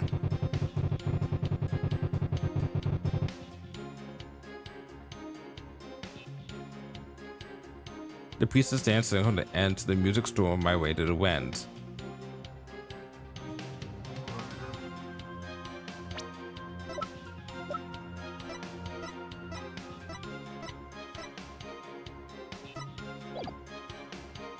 Wasn't the song going on at that point? You say you went to the music storeroom, but how did we know you didn't go to the treasure room to steal the treasure instead? And on what grounds would you base that accusation? Got anything to show for it? He's right, I don't really have any proof. And yet, well, you can't prove that you didn't go to the treasure room either. You stole the treasure and were ready to make your getaway when you saw Mr. Rowe. So you panicked and ran to the music storeroom, isn't that right? Cricket, cricket, cricket. Why do I feel like I'm being stabbed by icy stares from every direction? The silence is your answer, lawyer man. This audience knows the score. Just what we need. A moment of silence to bid this lawyer's baseless claim goodbye. Okay. Why do they have to hate lawyers so much in this country? I said it before and I'll say it again, lawyer man. After the priestess dance, I went to the music storeroom. Okay, alright.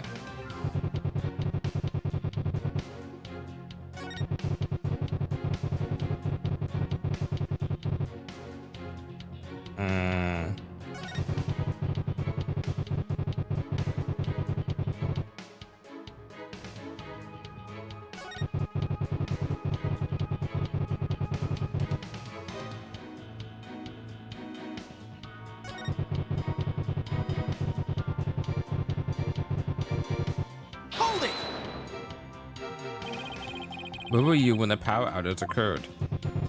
Like I said, I was in the music storeroom. My girl had been sounding a little off, so I had to get her back in tune. Okay. Isn't it true that you were actually in the hallway at the time? The hallway, you say? Why'd I be in the hallway? You were waiting for Mr. Rowe to come back from his patrol of the treasure room. Now that he'd been discovered the treasure had been stolen, you were going to kill him.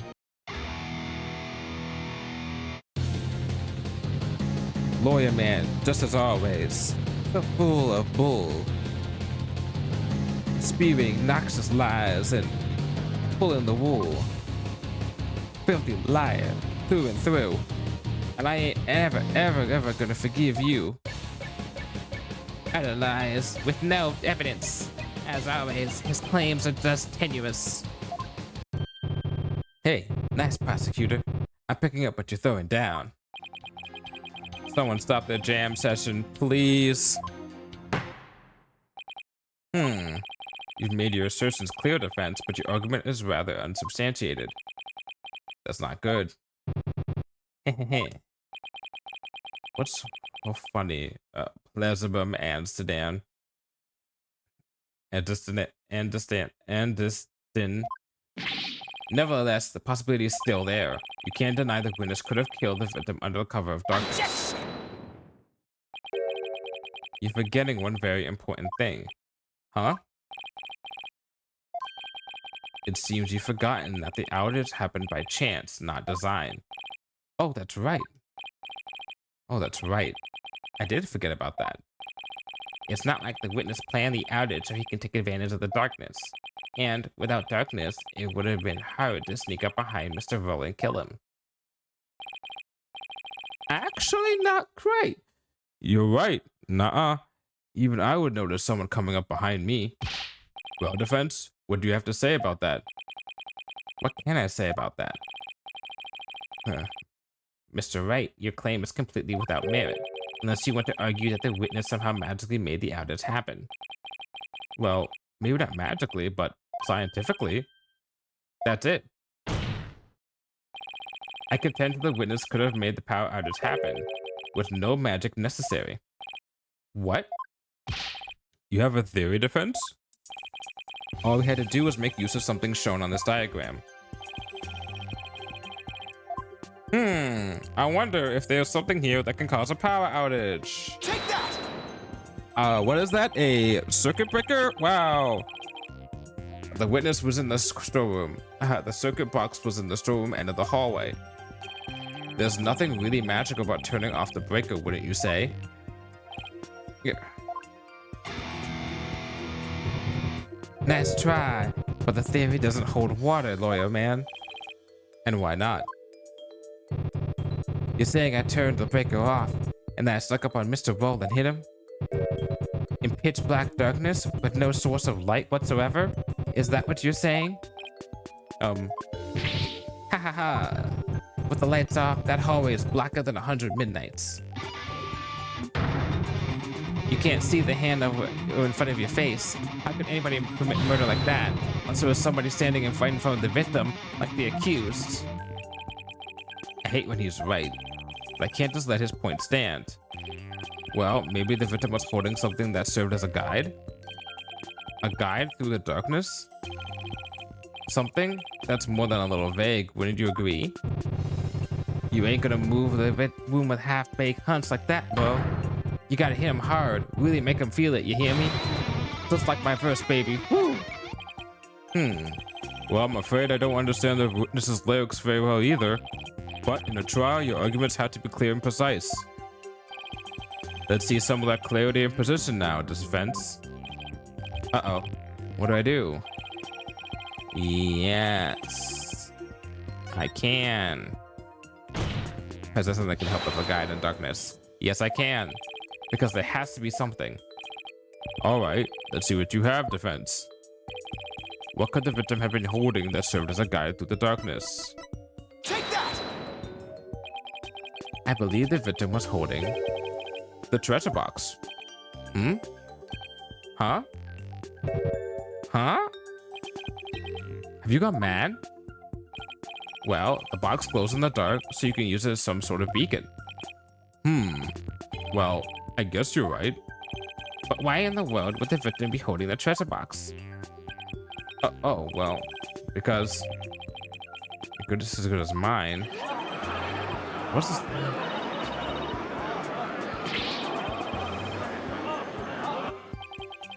Is there no way to win them over? Defense. Are we going to be needing those tongue shields after all? No, Your Honor, Your Majesty. Yeah, man, do it. Then we can jam out to those lawyers' shrieks of pain. What type of monk are you? Better get those screams of agony out now, lawyer man, or I still have a tongue to scream with. I guess I'd better come up with a reason. No pressure or anything. As to why the victim was holding the treasure box, it can easily be explained as thus. Brain, don't fail me now. What reason could the victim possibly have to have been holding that treasure box? The victim was holding the treasure box because he was... it's not the second one. I forgot if the whole thing. Is it the third one and that's the twist, or is it the first one and it's him being like, I need to find out what happened? Yeah. It's an idea just happened to stumble upon, but I think it just might be the answer. Oh, because that explains why he has the face covering. And it would turn this whole trial upside down. Which is what we always do. Hello, Defense? Are you still with us? Let's hear this easy explanation you promised. Isn't it possible that it was because the victim himself was the thief? The victim... The thief?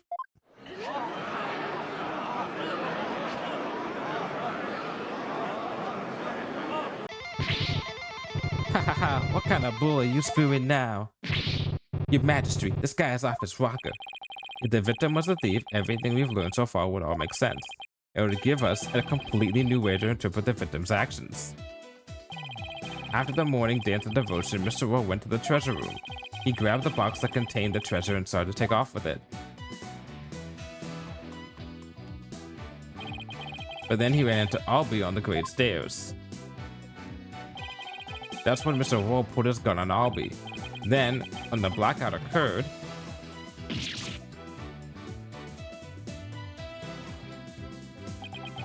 Mr. Rowe was bludgeoned to death in the darkness. This explains why the victim would be holding the glowing treasure box in the dark, and how it had been possible for someone other than the accused to kill him.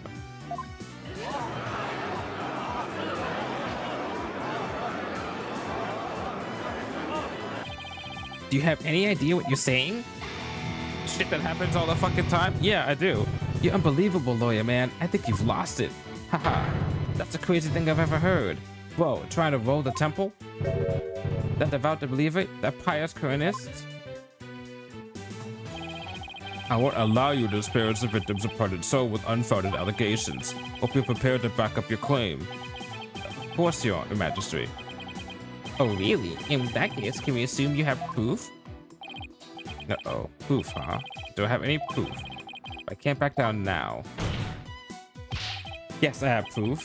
In my dreams, the proof that Mr. Rowe was the thief may have left behind some uncertain piece of evidence. Very well. Let's see your evidence and be ready to stand behind it.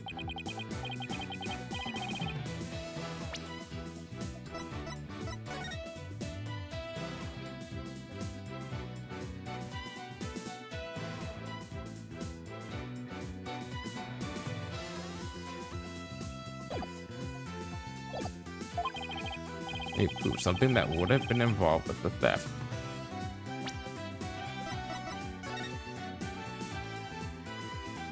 And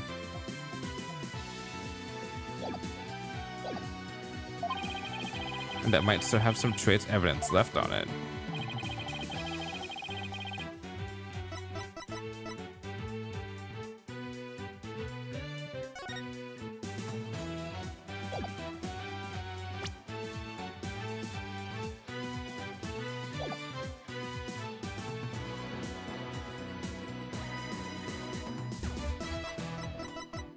This is the one I think that first time I did this I got wrong. Boy.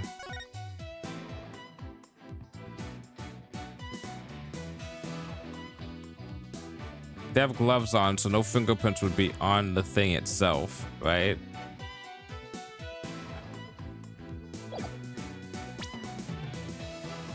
Proof the victim might have been a thief. I have fingerprints, footprints, I'll take anything at this point. It proves something that would have been involved with the theft and might still have trace evidence left on it.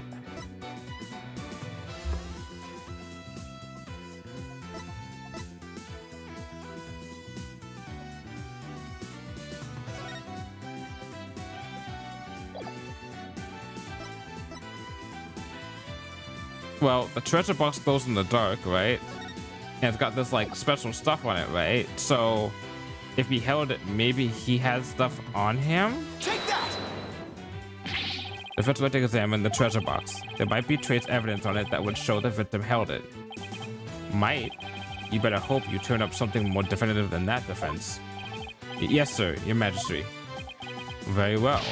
Bailiff, bring the treasure box.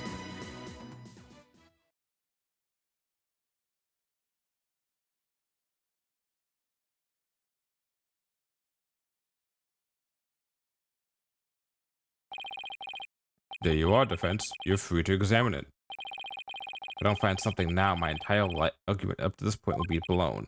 Plus, there's that little matter of the old tongue shears. I have to find something. I just have to. Now, to make sure I remember how to do this, I can rotate the evidence with, yeah, no, this. Do that, okay. Do that.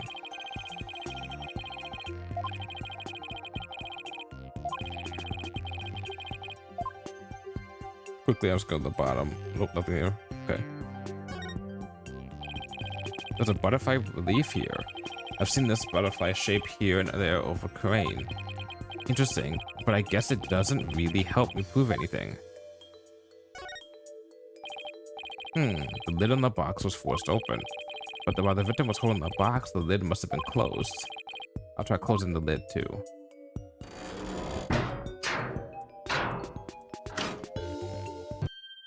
Hey! What? You son of a... You locked it. So? Wait, what's the big idea?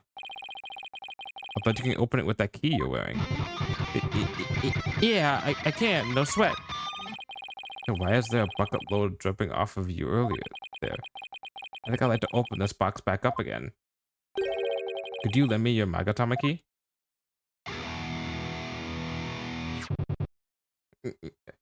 Sure. Okay, well, let's see. Where was the keyhole? Well, it's the Magatama key. So wouldn't it go in the hole above the Magatama mark?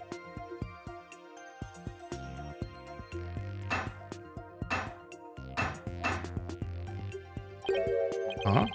It won't open. What do you look at that? The thief must have busted the lock when they forced the box open. Really? Because I'm not so sure about that.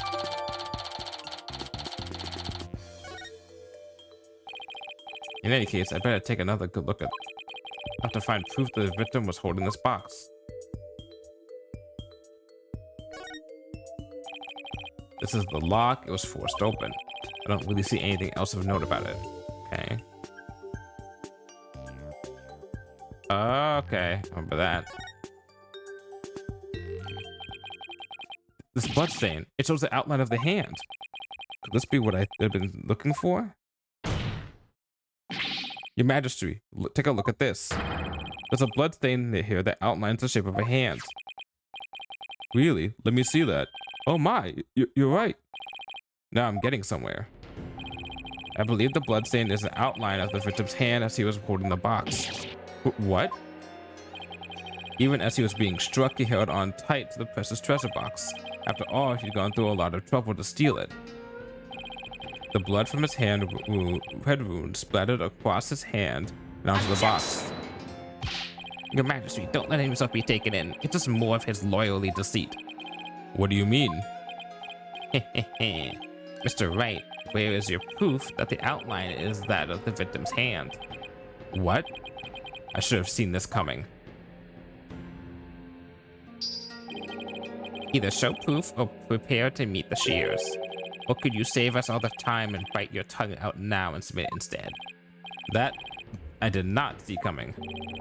Well, defense, how about it? Do you have proof that the outline is of the victim's hand? Where would the proof of something like that even be? Please submit your evidence at this time.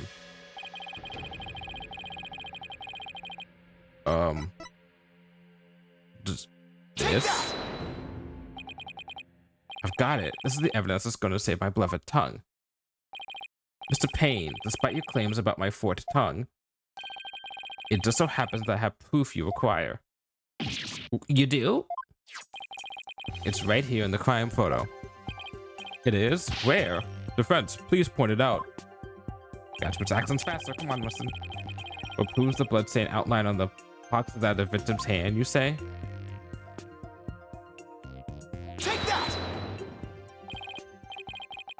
Mr. Payne, take a good look at the victim's hand.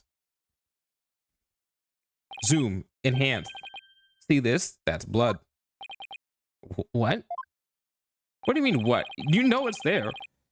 If you place Mr. Rowe's hand inside the bloody outline, you think the blood on his hand would complete the splatter? Exactly. Here goes nothing. And if they do form one complete splatter, it would prove my theory correct. Then the victim really was holding the box? I'm willing to bet my life on it. The defense reasserts the victim was the thief who stole the treasure box. You can't be serious.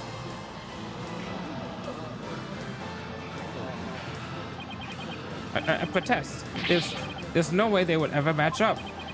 I assert that it's patently impossible for... Talk about tongue combat. Looks like he just bit his. What's the matter, Mr. Payne? Did your fourth tongue get tangled up in there? Or were you trying to submit your own tongue to the court? Why you...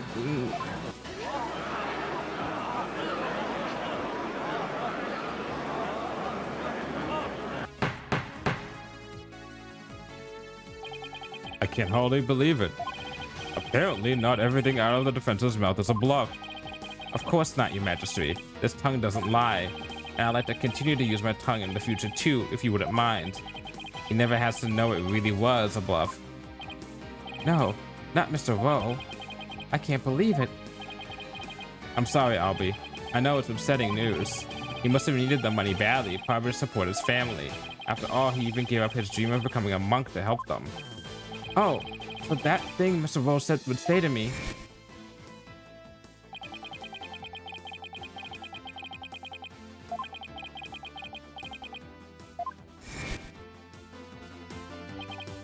Yeah, he was probably warning you not to end up a thief. Mr. Woe. Objection! Now wait just 1 minute. If the victim was a thief and he was holding the treasure box, then that means Mr. Woe was holding the murder weapon when he was killed. Oh, that's a very good point. It doesn't make much sense, does it? Objection! If the victim was holding the treasure box, it couldn't have been the murder weapon. Which means the real murder weapon must have been something else. The real murder weapon was something else. The blood was thought to have gone on the box when the box was used as a weapon. But it turns out that wasn't the case. The blood splattered onto the treasure box the victim was holding. When he was struck with the real weapon, that's what really happened. Isn't that right, Mr. Anderson?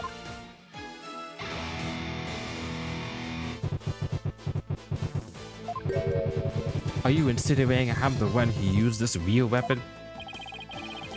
Are you saying I'm wrong in my understanding? Understanding. Oh my god, his name is Understanding.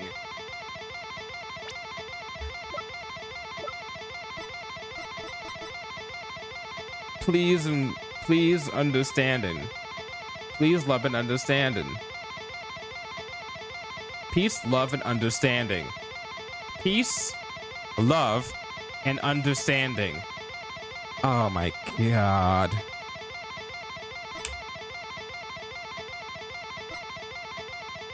Oh, that one's easy. Gasp and pain. Is that Winston Payne? It's Gasp and pain. Gasp and pain. Oh, he's the one from case 5. I mean, from the last game we played. You know, the first case. He's at Winston Payne. He's Gasp and pain. I'll be Brigade. I'll be your guide. Oh, I'll be your guide. I will be your guide. I'll be your guide. Oh my god. Nailed it. I'll be your guide. Gasped in the pain. Patrol. Don't know. And please, love, and understanding.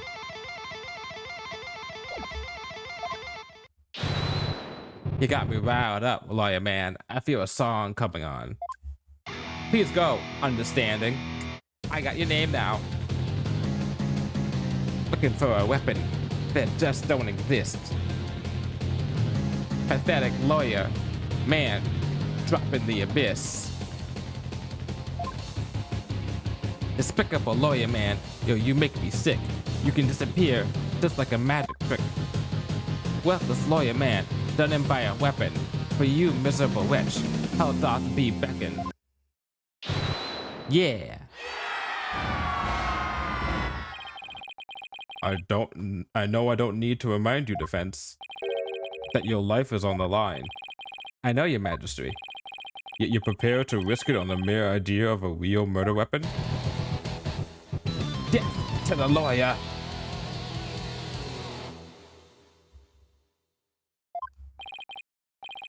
This is it, the moment of truth. I can't back down, not now. Yes, your majesty, I am. I'm confident the real murder weapon does indeed exist. That's a bold claim, Mr. Wright. Now let's see you back it up. Show us which piece of evidence points to this real murder weapon. Gladly. If I knew which one it was. I know. What would someone like understanding use to bludgeon someone? Now then, defense. Please submit your evidence to the court. Let's see it, lawyer man. Let's see this thing that shows the real murder weapon you say I used. Pop, pop, pop, pop, pop, pop, pop. Take that! What I'm about to present is really nothing more than a possibility. But this thin thread is all I've got. Thank goodness I played this game. I think I replayed this first case last year, early last year, or like late. I think it was early last year, yeah. Because I was thinking of playing through all of it before, just in case. Like they announced like an Ace Attorney last year, but they didn't. So, but I dropped it, playing it again. So this is really fresh on my mind. Allow me to direct the court's attention to the photo of the morning dance of devotion. That photo? How's it gonna help you, Mr. Wright? There's something about it that doesn't sit right with me. Oh yeah? And what's this something, Something here is odd, to say the least. I wonder what it is. Take that! Mr. Understanding, why is the instrument you're holding different from the one you're playing in the photo? Would you look at that? They're completely different shapes. I believe you said your Damalon was your one and only. Well, Mr. Understanding, what do you have to say to that? I got nothing to say. Then allow me to answer for you. They're different because the one in the photo is no longer in playable condition. Not after you use it to bludgeon Mr. Roll to death.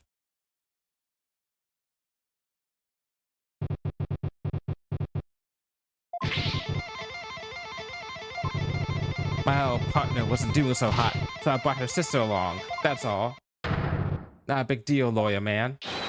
In that case, please submit your old Damalon to this court as evidence. Too bad. You're too late. I got rid of her yesterday. You what? Burned her up with the rest of the trash. Ashes to ashes, baby. Haha. No! He's already destroyed the evidence? And I see more trash right here in this court that needs to burn in the fires of hell. Lawyer trash. Ha ha ha ha ha ha. Now there's no proof to show. Oh, come on. That was pathetic. Your agony can sound better than that. Where's that great scream of yours? This can't be how it ends. I think I've heard enough. It seems the defense is unable to produce the evidence it needs to present to prove its assertion.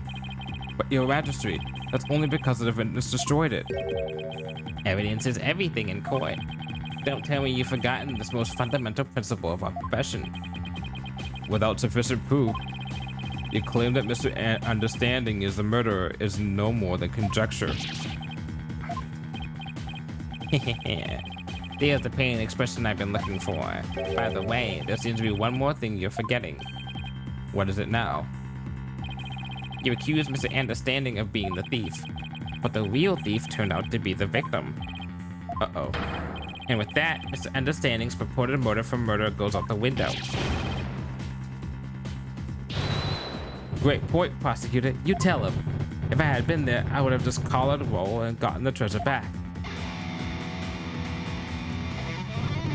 There wasn't any reason for me to kill him now. Was there? There's no good counter-argument to that. It sounds to me like Mr. Understanding has been completely wrongfully accused. Unfortunately, as it may be, I think it's time to hand down the verdict in this case. Not good, not good. Defense, I trust you understand what you yourself have received for taking on this case.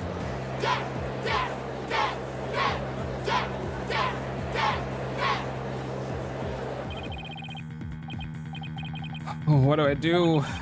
The murder weapon's been destroyed, and now I've got no motive. Poor Aubrey will be convicted, and I'll lose my life too. Mr. Wright, you've wasted this court's time and spared everything we hold sacred.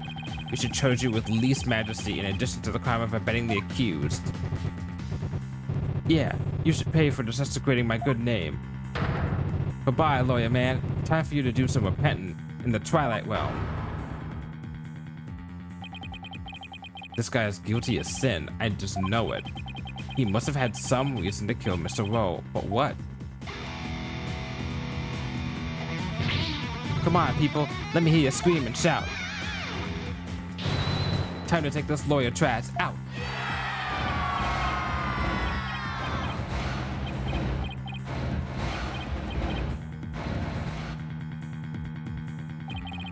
The thing to do at a time like this is to turn my thinking around. I shouldn't be trying to figure out what Understanding's motive was. I should be thinking about what kind of situation would give him a motive. Did you steal it? He said.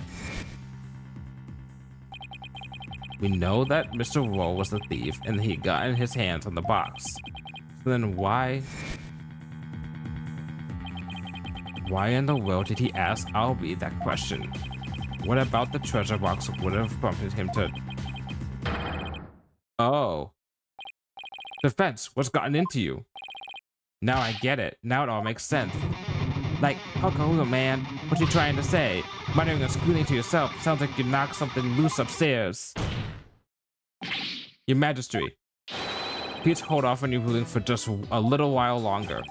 Don't tell me you're going to start begging for your life now. No, Your Majesty, that's not it. It's just that I realized something important. We've been operating under a serious misconception this whole time. A misconception, you say? That's right. A mistaken notion about the treasure box. But could this really be true? If so, there's still a lot to figure out. Very well, let's hear what you have to say. Thank you, Your Majesty. Your Majesty, this is just more of his nonsense. He's just stalling for time. This is your last chance, Defense. The second I find it really is nothing more than nonsense. No amount of begging will stay in my hands. Understand? Yes, Your Majesty. We all know this is just going to be another one of your stupid bluffs. Now then, Defense, what is this misconception you mentioned? The thing we didn't realize about the treasure box was that... What if the treasure box was already empty from the start? What? What? Please recall that when Mr. Rowe ran into Albie on the great stance, he asked the boy a question.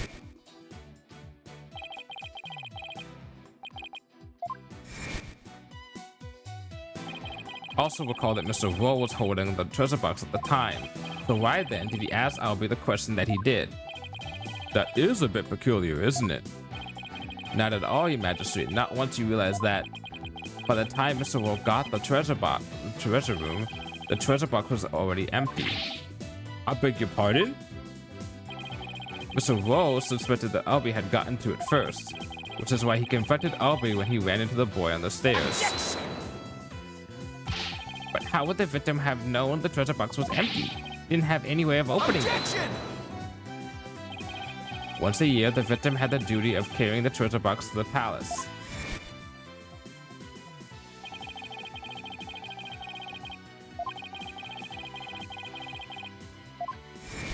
Which means he knows how much it feels to have something in it.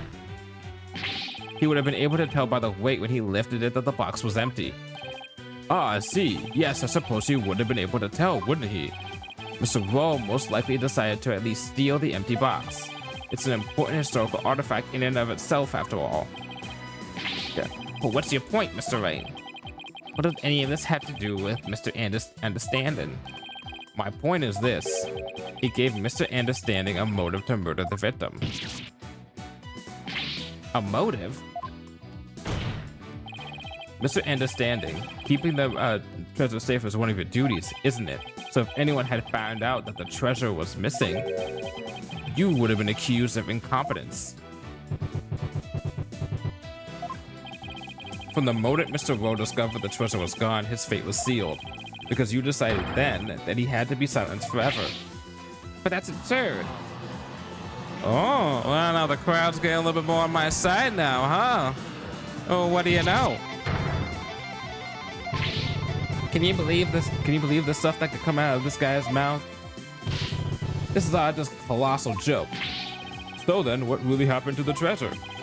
It had been stolen long before this incident occurred by Mr. Please, Love, and Understanding himself.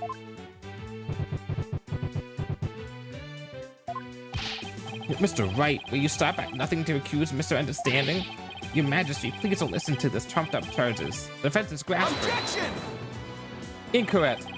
The treasure box can only be opened with a key Mr. Understanding holds. Who else could have stolen the treasure? Objection! As I said, the accused stole the treasure by forcing open the box. Your Majesty, I call for a swift ruling. I'm not ready to give my verdict yet. What?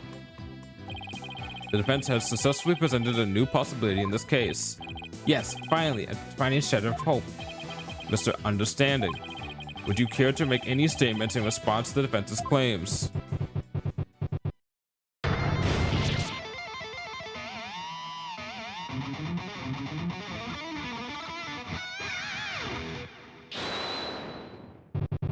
This is all bull. My noggin's a rare cage and it's ready to explode, baby. And short to Understanding, please calm yourself. I'm not gonna take it. No, and we're gonna take it. No, I'm not gonna take it. We're not gonna take it anymore. I dutifully watched over that treasure box with dread pride. And now I'm getting accused of stealing it? This lawyer is all lying scumbag. You better believe I got something to say. Open up your ear holes, sheeple. It's rock. Death to the lying lawyer.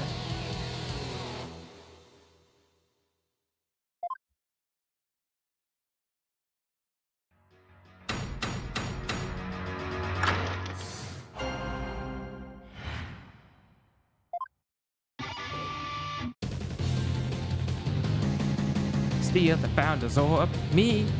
I did it. This lying lawyer's insults know no limit. All this time I guarded the orb faithfully. Sacred duty to the Holy Mother, easy to see.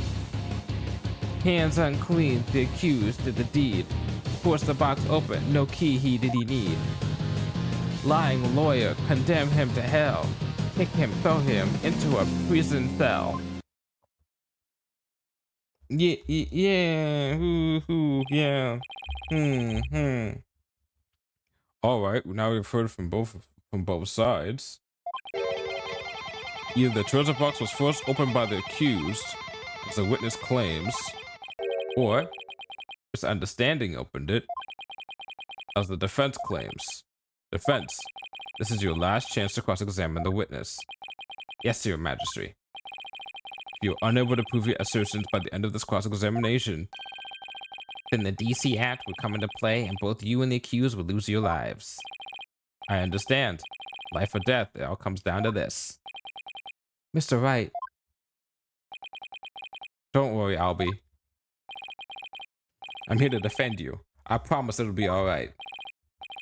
Thank you. I believe in you, Mr. Wright. I know you can win this for sure for us.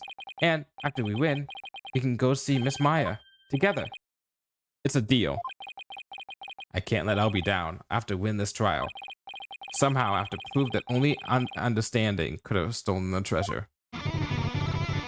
Do your worst, lawyer trash. This is your requiem. The last song you ever hear on this mortal coil.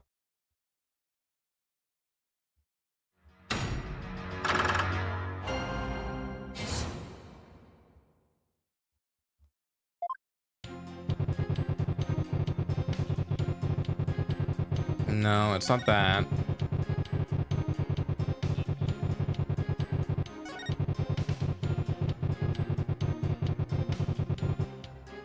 Hold it!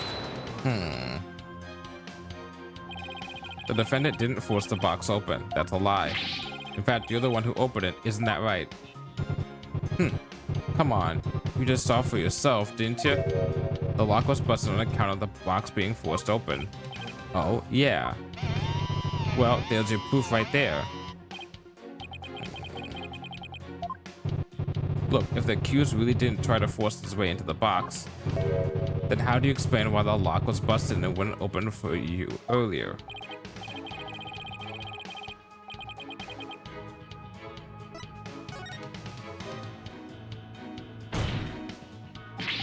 There's a different way to open the box. Huh? What are you talking about? There's a secret trick to opening it to protect its contents from being stolen. And you're the only one who knows how it works, isn't that right? Are you for real? You've been watching too many movies, lawyer man. Ah, so you're one of those tourists. Honestly, Mr. Wright, did you come expecting magic and mystery around every corner? I'll have you know, defense. The Kingdom of Crainism is not... The Kingdom of Crane is not some fantasy funland. Oh, clearly it's not based on how your court system is. It's true I don't have any real grounds to make that assertion, and yet... Oh yeah, I feel another song coming on. A little number about a crazy lawyer with wild, fantastic ideas. The real method to open the lock, you say? Delusional, man. There ain't no other way. Ah, a new verse. Please do add it to your testimony, Mr. Understanding.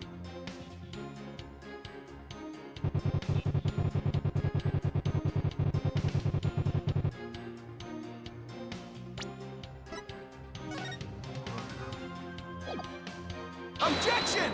Fuck. Okay. I'll take one hit. If I take one hit in this whole entire first round, that's fine with me.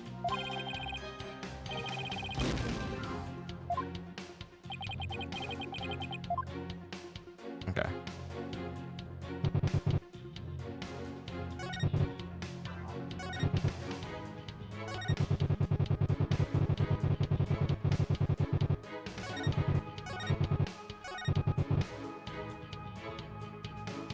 Hold it! Delusional, am I? We'll see about that. Wild ideas. That's called delusion. Mix up lawyer, drowning in confusion. Indeed, the defense's sin for wrongdoing has made him lose touch with reality.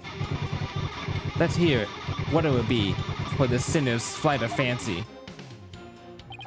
Nothing, because I'm not the delusional one. I just know there's gotta be some secret trick to opening the treasure box. Oh, really? And where exactly is this secret hidden? The secret is obviously hidden in...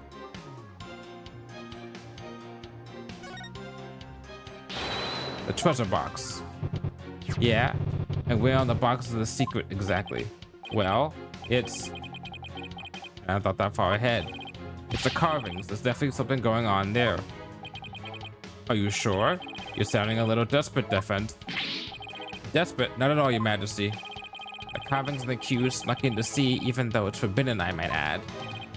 Witness, can you tell us anything about these carvings on the box? Of course. As head monk, I know all about them.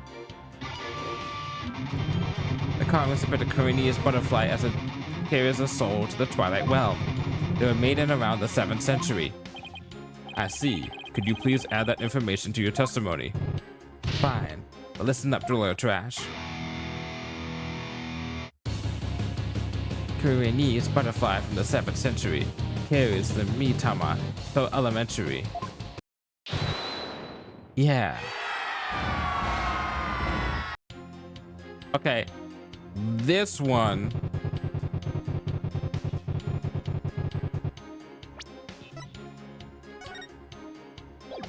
Objection! God damn it.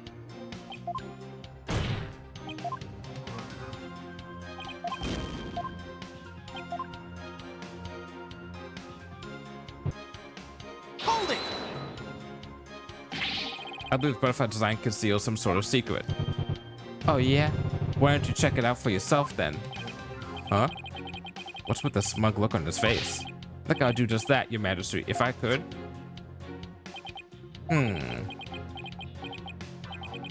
Nothing unusual here. What event? What have you discovered? I'm afraid I haven't discovered anything, Your Majesty. Here, I'll return it now. I told you, didn't I tell you? Then in that case, there must be some secret to the key. Now you're suspicious of the key, are ya? Yes, there's no reasoning with this man. The key was forced to lock open. There's no other explanation. That's right. He desecrated the box by opening it without using this Mitama key. Wait, what did you just say? I'll sing it as many times as I have to get it right through your thick lawyer skull.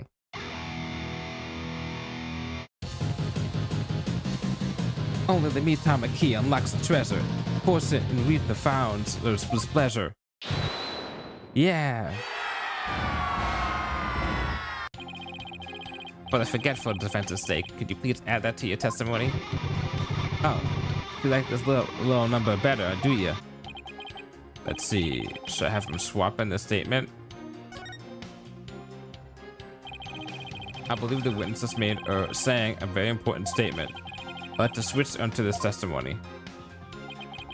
Very well. Witness, if you would. If I have to, carve in your brain, lawyer man.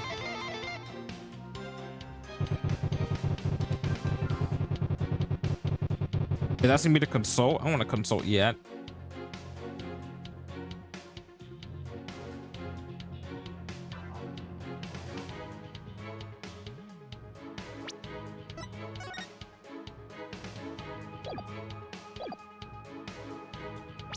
We'll try this one more time. Objection!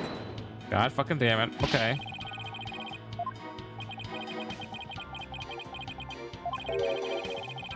Okay, so I'm reliving what happened the last time I played this. This was the part I think in the game that I fucking started to lose a lot of health. Because usually it's like press and then you get information, then you present, right? I've had to press twice. Hold it! There must be some secret trick to this key. Oh yeah? And what exactly is this secret trick? Huh? What's that smug look for? Maybe it's something like it can change shapes. Wow, man, that's some mad information you got there. I'll give credit where credit's due. You can daydream like a champ. Just like any Magatama, this key is made of a translucent material. Well, looking at it, it's pretty obvious it can't change shapes. Yeah, I wasn't really sold on that one myself. But I felt like there was something odd about Anderson's testimony just now. I think I better take another look through the evidence. Okay, we're on the right track.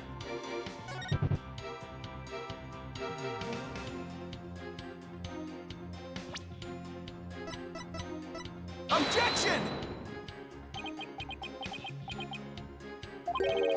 Okay.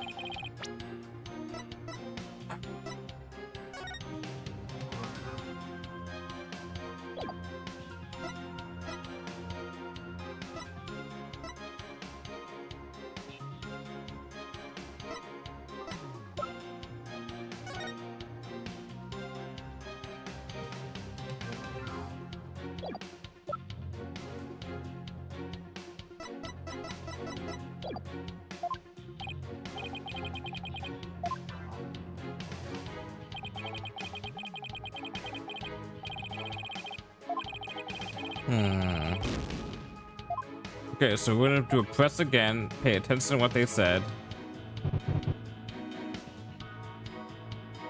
Hold it!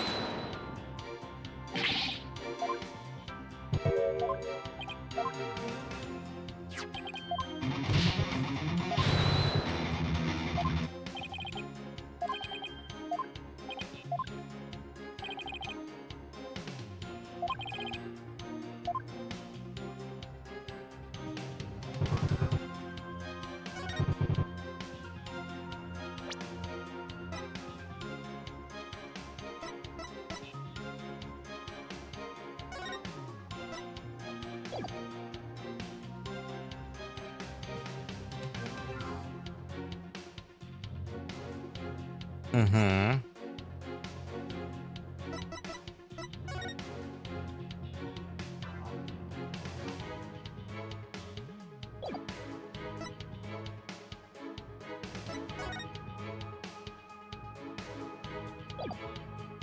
I presented this already, didn't I? Yeah,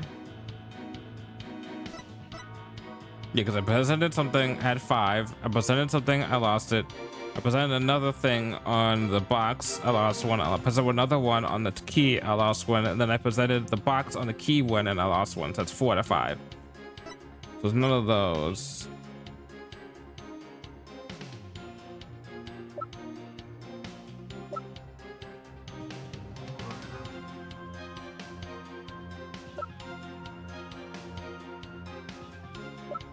Objection! Okay. Oh. Just like Phoenix Wright, I just bluffed my shit right there. Bluffing like hell. Just admit it, Mr. Amsterdam. Mr. Understanding. We just called your T the Mitama key, didn't you? You didn't originally call it the Magatama key? Oh. Oopsies. I didn't notice that.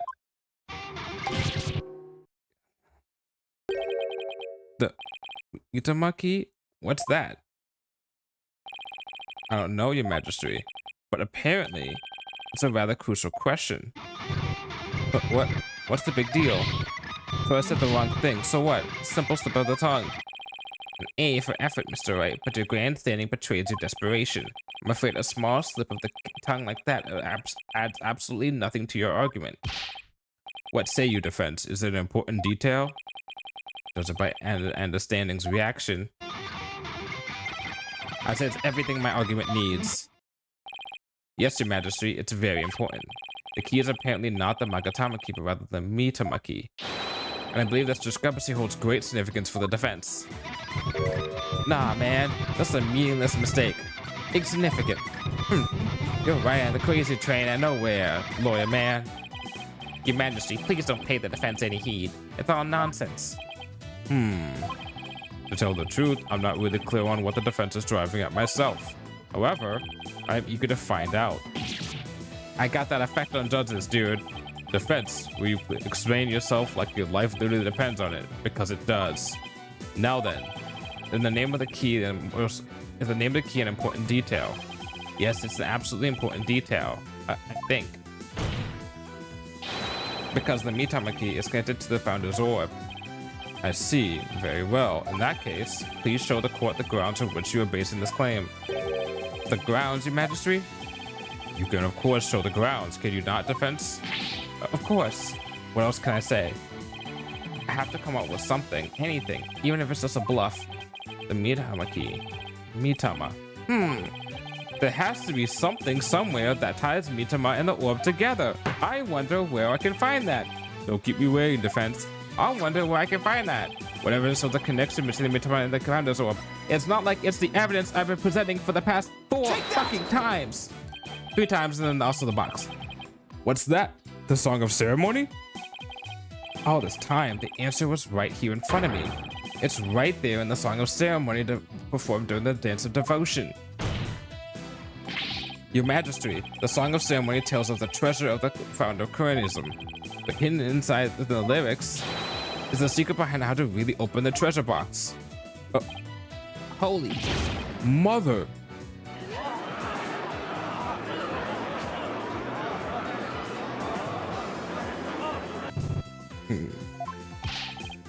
But how can that be, defense? The Song of Ceremony contains the following lyrics. When the butterfly embraces the Mitama, the favor of the orb is bestowed. I believe the Mitama here refers to the Mitama key.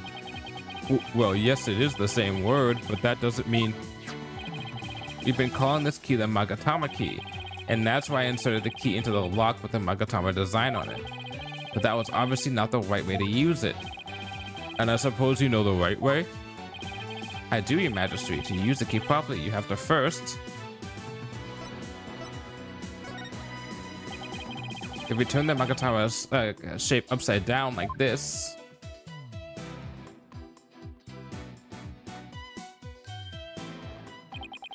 it becomes the Koreanese symbol of the soul. In other words, a Mitama. Oh my, you're absolutely right. But now what? What do you do with it? It's too big to fit into the lock that way. Oh, I knew he was just bluffing. Bluffs and lies are the only tools of his trade after all. There must be some other place this key fits, but where? Let's see. What were the words to the Song of Ceremony again? When the butterfly embraces the mitama, the favor of the orb is bestowed.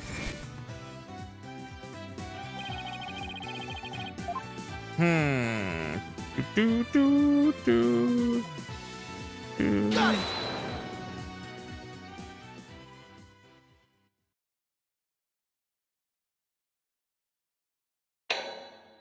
And just like this, we bust this case right open. Just like the box. My goodness! The treasure box, it really opened. No way, man. Oh, what? No! And that, ladies and gentlemen, is the real secret behind the Song of Ceremony. It's a true key to opening the treasure box.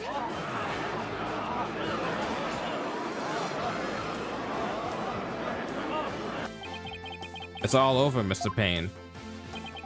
How so? Let's say someone was forced to trying to force the facing lock open. Only for them, it won't budge. That's because the lock is, after all, just a decoy. Then what you're saying is, neither victim nor the defendant could have been able to open the box. They had no way of stealing the treasure. The only one who could have stolen it is the man who knew about the mitama key. Please love and understanding. Easy. But I'm not done yet. Please recall the scene of the crime. On the floor by Mr. Roll's body was a very unlocked and very open treasure box. Someone who knew how to open the box could have left it at that state. And so, there can only be one true culprit. Admit it, Mr. Understanding. You're the one who killed Mr. Roll. Wait,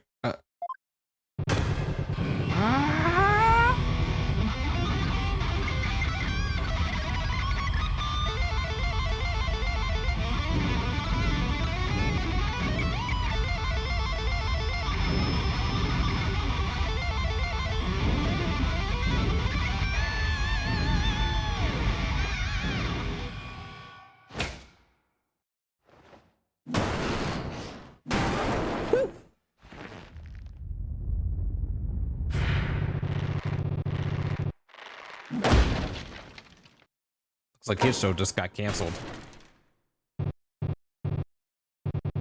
I want a refund on that show. Now then, let me reap the rewards, please. Curse him. It's all his fault. Why'd he have to try and steal the treasure? Why'd I have to spot him with that box? On my way to the storeroom after the morning dance. It's his fault I had to cause that blackout and clock him good.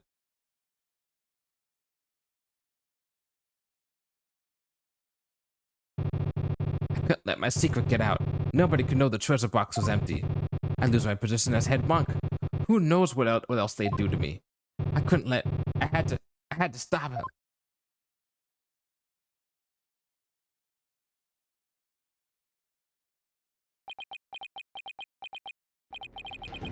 What a shocking development. I can scarcely believe it. Nothing like this has ever happened since the DC Act was enacted 23 years ago. No, my perfect, unblemished record. Destroyed. You went to a country that didn't have defense attorneys. I came in here and basically kicked your ass. I fucking did a combo breaker on your ass. Get the hell out of here, Pain. Incredible Pain. Ruined. No! And the kicker.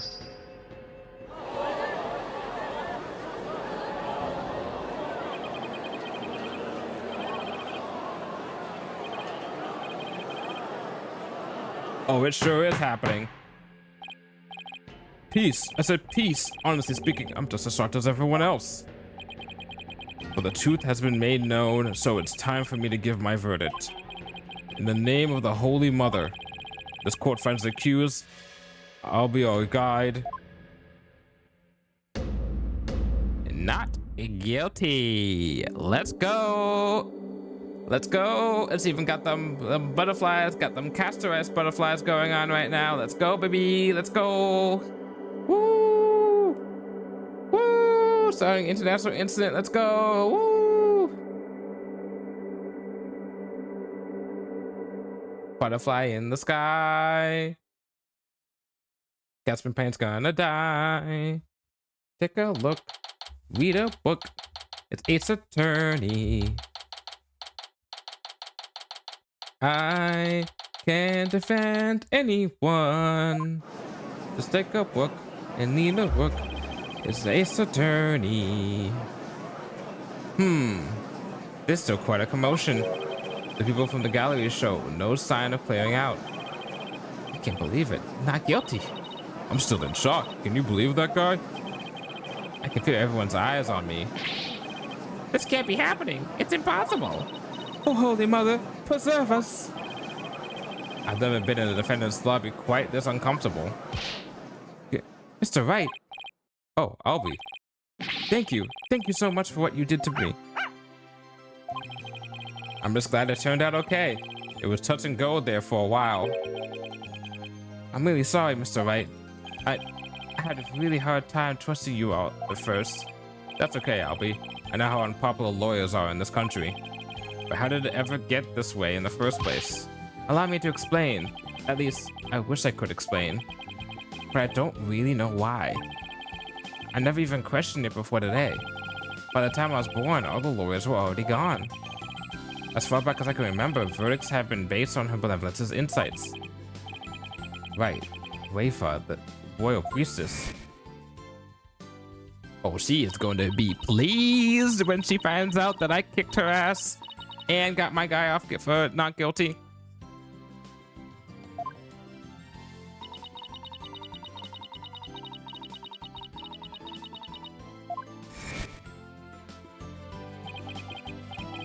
For her part, I'm sure she really believes in what she says, but even with the benevolence's divination stances, lawyers are still necessary.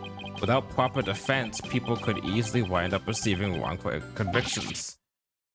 Mr. Wright. Don't say that so loud. People might think you're a rebel. You could be arrested. A rebel? That's right. What of those people going against our queen and the court system?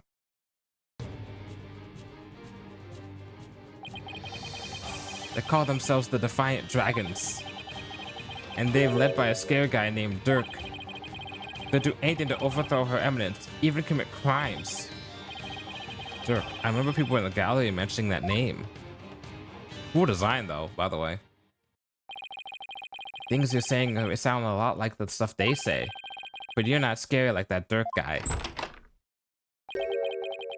Pardon the intrusion. You? Yeah, you. I want to talk to you, see? Flight, isn't it? Right, sir. Phoenix Wright. And you are? I'm the Karania's Minister of Justice. The name is Inga Kakor Karain. I oversee the whole legal shebang. I was watching that three-ring circus in there. You were? Wow. Minister of Justice. So he's in charge of the entire court system. Defense Capability Act and all. Mr. Inga, how are you, sir? Went along, Mini Monk. Grown-ups are talking here. Yes, sir. Very sorry, sir. May I help you with something? Just want to get a good look at you. Guys like you aren't exactly a dime a dozen around here. Huh. Well then. He's eyeing me like I'm some kind of exotic creature in a cage.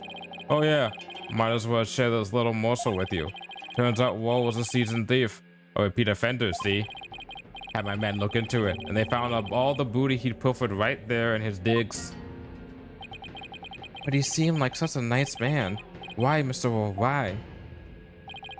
Guess he was doing it for the family. What a muck. A muck? How can he say that? Guess that kind of sob story gets you common folk are misty-eyed, huh? Anyway, another thing. Had my men check out that understanding fella too.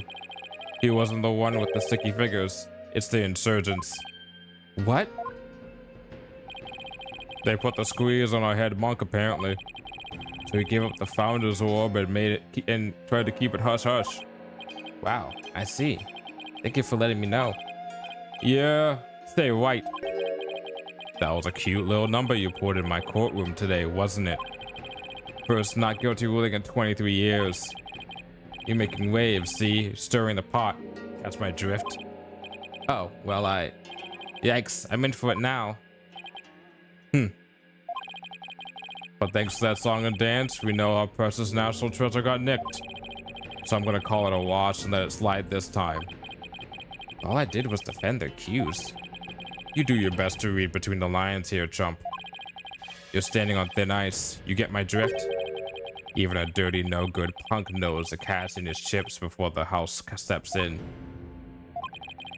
Do us both a favor, and keep an eye on the path you're walking down. You never know whose toes you might be stepping on. This ain't your turf, buddy. Never forget whose soil it is you're standing on.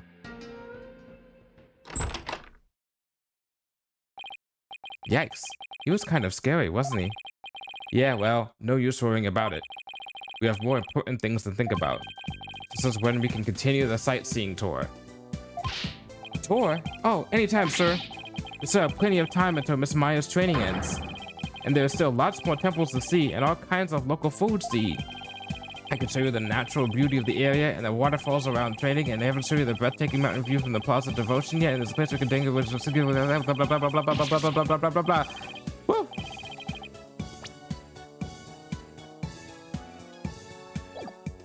All right. Slow down, Albie. There's plenty of time. And we're done with all that, we can go see Miss Maya together. Yeah, you bet. Maya, I wonder how she's doing. Hope she's okay. Meanwhile, when the Legion of Doom.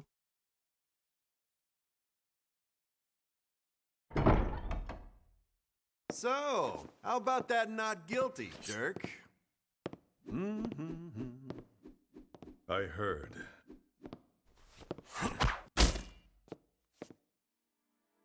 Sounds like the winds of change are beginning to stir.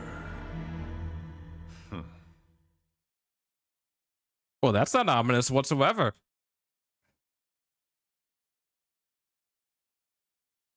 Did it all on one fucking save. Let's go, baby. Yeah. Whoopee. And I finished that early. Okay, well. We are going to stop here. Next week, we are starting the first case in the mainline games I have never completed before. The magical turnabout. Until then, we'll find someone to raid. I'm just gonna go here, and then for you, I would go here, and then for you, I'm just gonna go here and do sleep mode, and do here, and go back to here. It's not my music that no one will hear if they're watching the vibe, but that's okay. Anyway, who are we gonna say hi to today?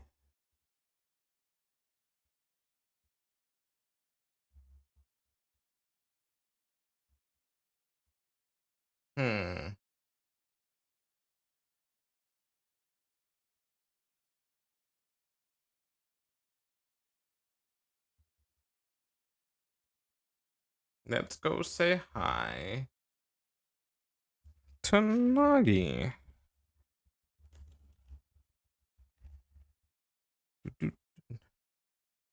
Well, let me wait for a second. I'll start it.